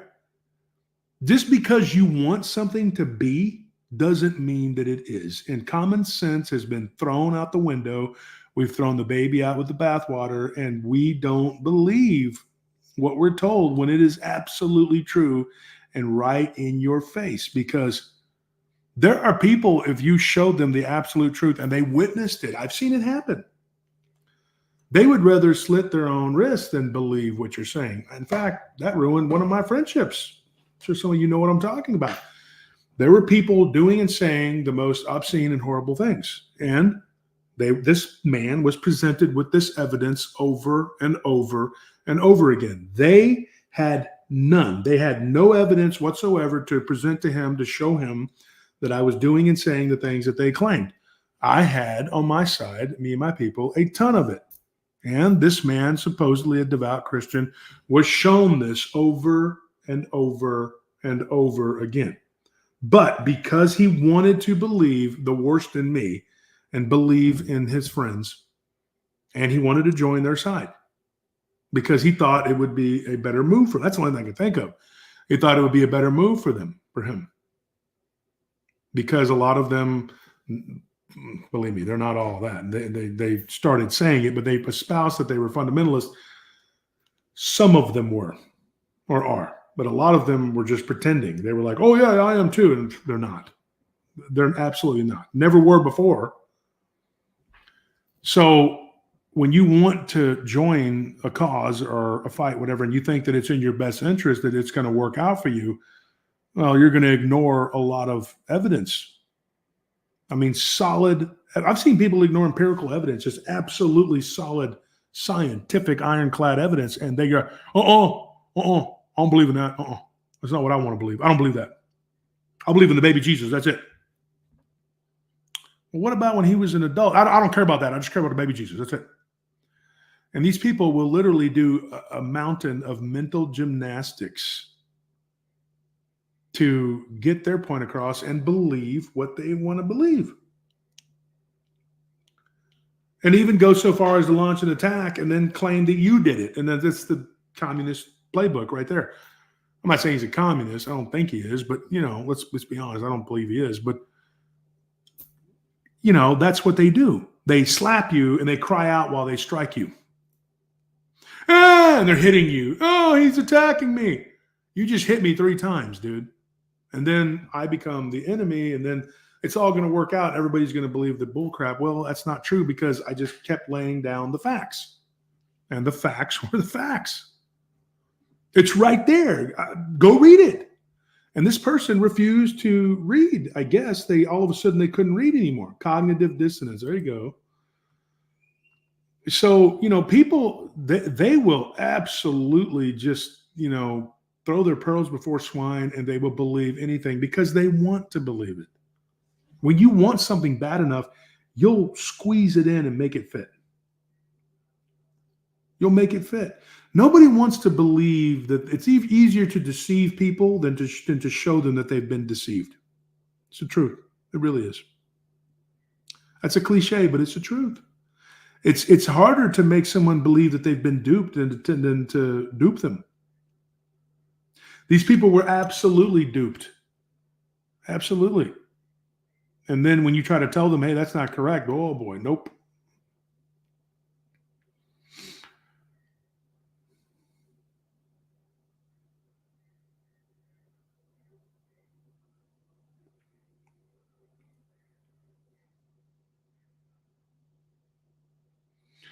Navia's angel, you were taught that because I take it you were Jehovah. Oh, yes, you are. You're Jehovah's Witness. Or you were. I'm sorry. You were a Jehovah's Witness. I've talked to you before on Abe's channel. How you doing, Navia? Yeah, you were taught that Jehovah by the Jehovah's Witnesses. That's exactly, yeah. And then V says this. Please, I don't want to talk about this anymore. This is not something that we need to be talking about on here because I don't want to get canceled and I don't need people attacking me. People get very upset when you talk about this stuff because somebody's going to get their feelings hurt and they're going to drop out because they're mad. You'll be called a blasphemer. I've already been called by these lunatics a heretic, a blasphemer, and an apostate.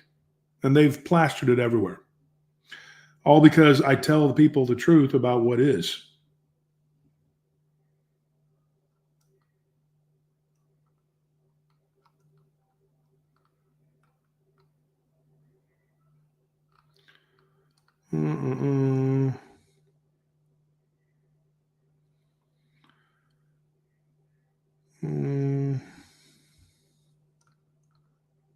What was that?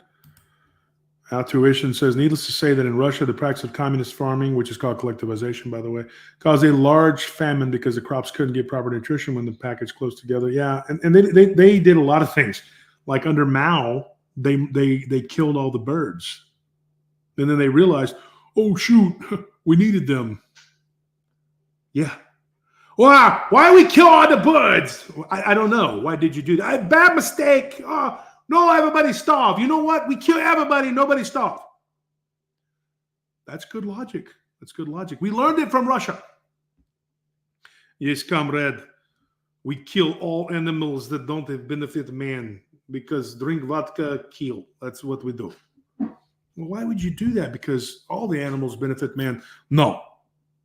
They don't exist no more. So why bother? We kill them. Communism good, my friend. Yes, a very good thing we do. Yes, get rid of all problem. Now we live paradise. All houses ugly, gray, and square. Everyone the same. Very woke, my friend. Very woke. Yeah, that's right. I argued with some dumb shit the other day, talking about how he misses the Soviet Union. I was like, were you raised there? He's a Hispanic guy. I was like, were you raised there? No. Okay. So you were from there? No. I was like, because you don't look like you're from there. And he's like, well, obviously I'm Latino. I was like, yeah, Latino. That's another name that's not even correct because that means you're, Latin, which means you're from Spain or Italy. Originally, the Italians had to argue with this one guy about that too. He was like, I'm Spanish, which he's actually from El Salvador. And I said, no, you're not.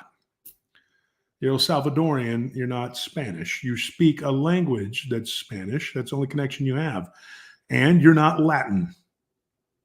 You speak a Latin-based language, but so does, a quarter of the world. So doesn't matter. You're not. French is a Latin-based language. Are we calling them Latinos? No, we're not. And in fact, we're not even calling Italians Latinos, which they're the only true Latinos. The Spaniards were actually Iberian Celts. So there's all this weirdness going on that's just not correct. People, and when you say things, people get upset. They get their feelings hurt. Dana Dawson says, spooky stories. Yeah, I just told one that was a continuation from yesterday because I'm not doing the full 3 hours today because I can't. I'm in pain. My arm is hurting. I don't know when you showed up, Dana, but we basically just finished Salah's story from yesterday. It continued when he came to the States and continued to go on.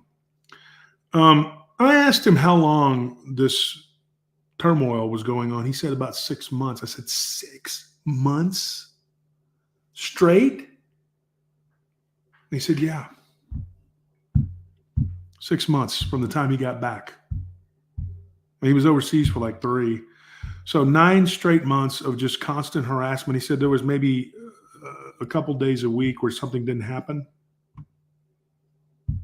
The stuff he went through was too much to even catalog. It was a lot of stuff, I did ask him, because being a dogman researcher, I asked him about the wolf-like creature that he saw when he was in Egypt. And he says he didn't believe that it was a real wolf. I said, well, obviously not. He goes, this is true. This is what they believe. In Arabic culture, they don't believe that the jinn can change into a wolf. For some reason, folks, get this. All across the Levant, every one of these regions, and they have the same belief. It's very bizarre. The wolf is the one creature that the jinn cannot mimic. It says that the wolf cannot be mimicked by the jinn. Very weird. Very weird.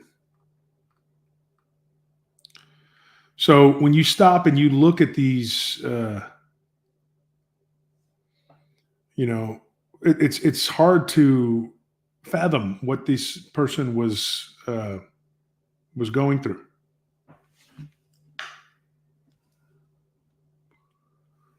Nectarine says, I live in Moscow. I agree with Josh. There's only a center of big city looks good. Other 90% of our houses is projects. Well, there you go. Dana, that's a good question. She says, why not the wolf? Maybe because there's already a wolf-like creature. I thought about that. And there are different types of wolf-like creatures. The Salah is one that comes to mind in particular. But these beings are very wolf-like, and they do weird things. They actually will go out and eat the Naguala, which is like, well, there's different ways to say it. There's Nazguala. People might try to correct how you say it, whatever, but every region says it differently. But what it is a type of ghoul. And it's found in cemeteries and around the dead. And the different types of wolf-like entities will fight with this and struggle with it. Some people have described to me the Naguala as actually, or Nazguela, depending on what region you're from, of the Levant, from Turkey to Yemen, it's all different. And they will talk about this creature, and then they'll describe it, and it sounds like they're describing a rake. And I'm really tired of people talking about the raker's creepypasta. I don't give a crap what it was or where it started. It is what it is. It's there, and people see it all the time. And in the early days, when I was talking about this, in the early days of the early days of the show, I was talking about this entity, and I was getting trolled and messed with. People were saying, "Oh, this is creepypasta." The hell it is. These are people's encounters that they're having with this creature that looks like a pale crawler, humanoidal type creature. People call it the rake. So you say what you want. You can call it what you want. You can make fun and laugh and say whatever, but the fact is the fact that it exists. So yeah, that's pretty much it.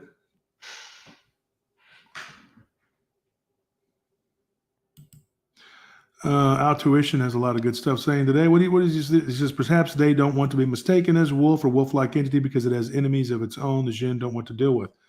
Yeah, it is weird. There's like this inner warfare. These beings, they don't all play on the same side. That's what gets me. They're like, they're like this militarily ordered type of like organization, and they have a leader. And I was told this when I was in the Christian Science School, and they were like, they have colonels and lieutenants and sergeants and all this other stuff. And I'm like, wow, very organized. And why can't they do anything more than what they do? It's because that's not true.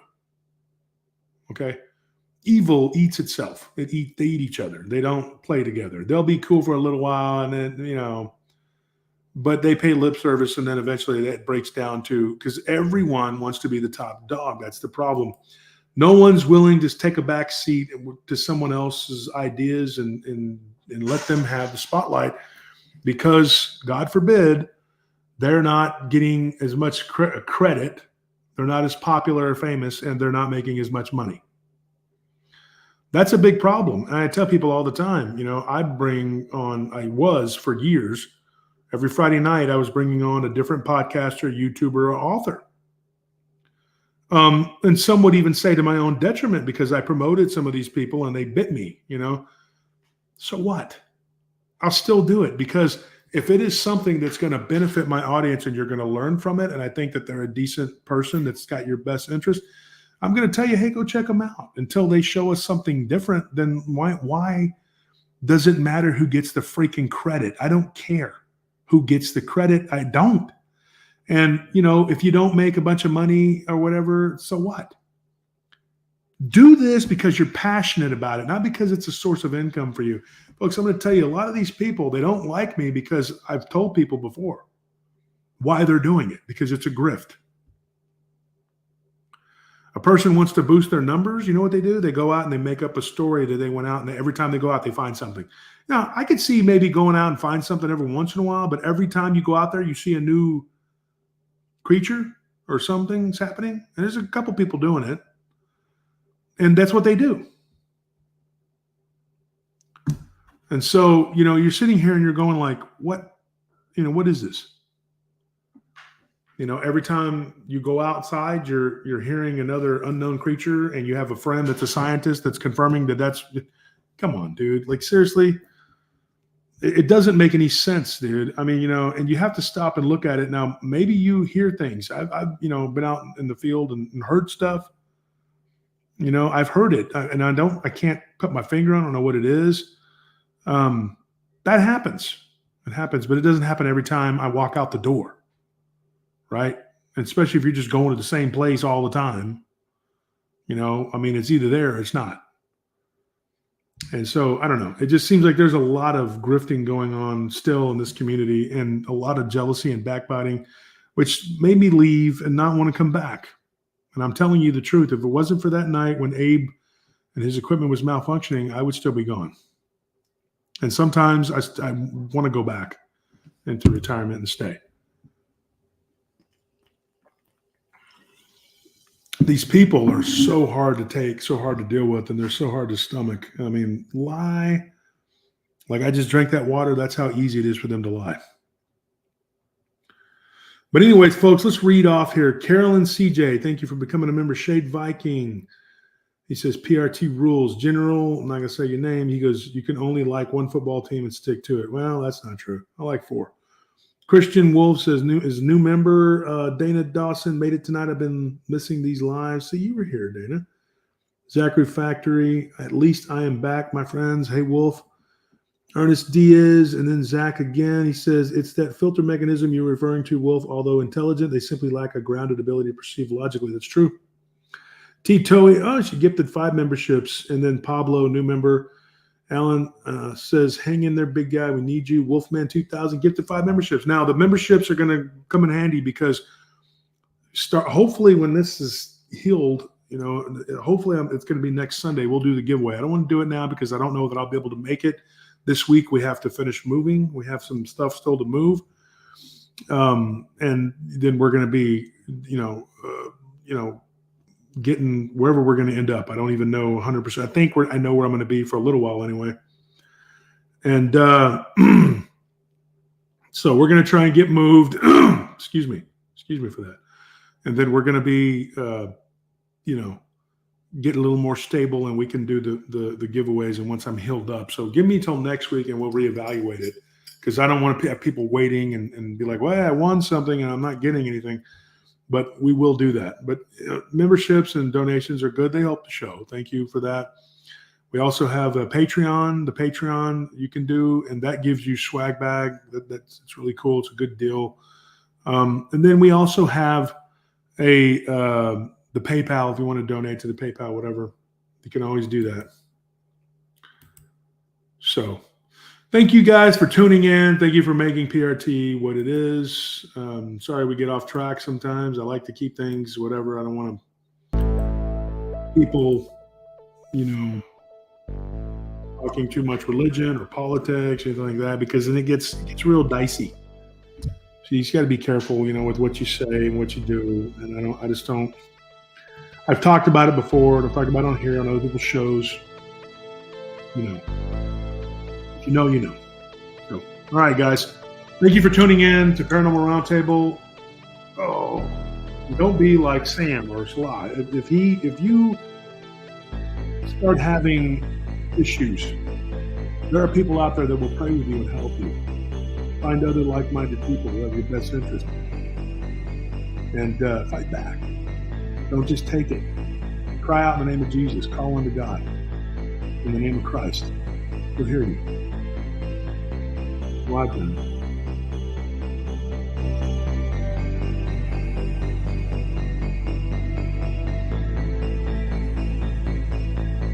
All right, guys. See ya.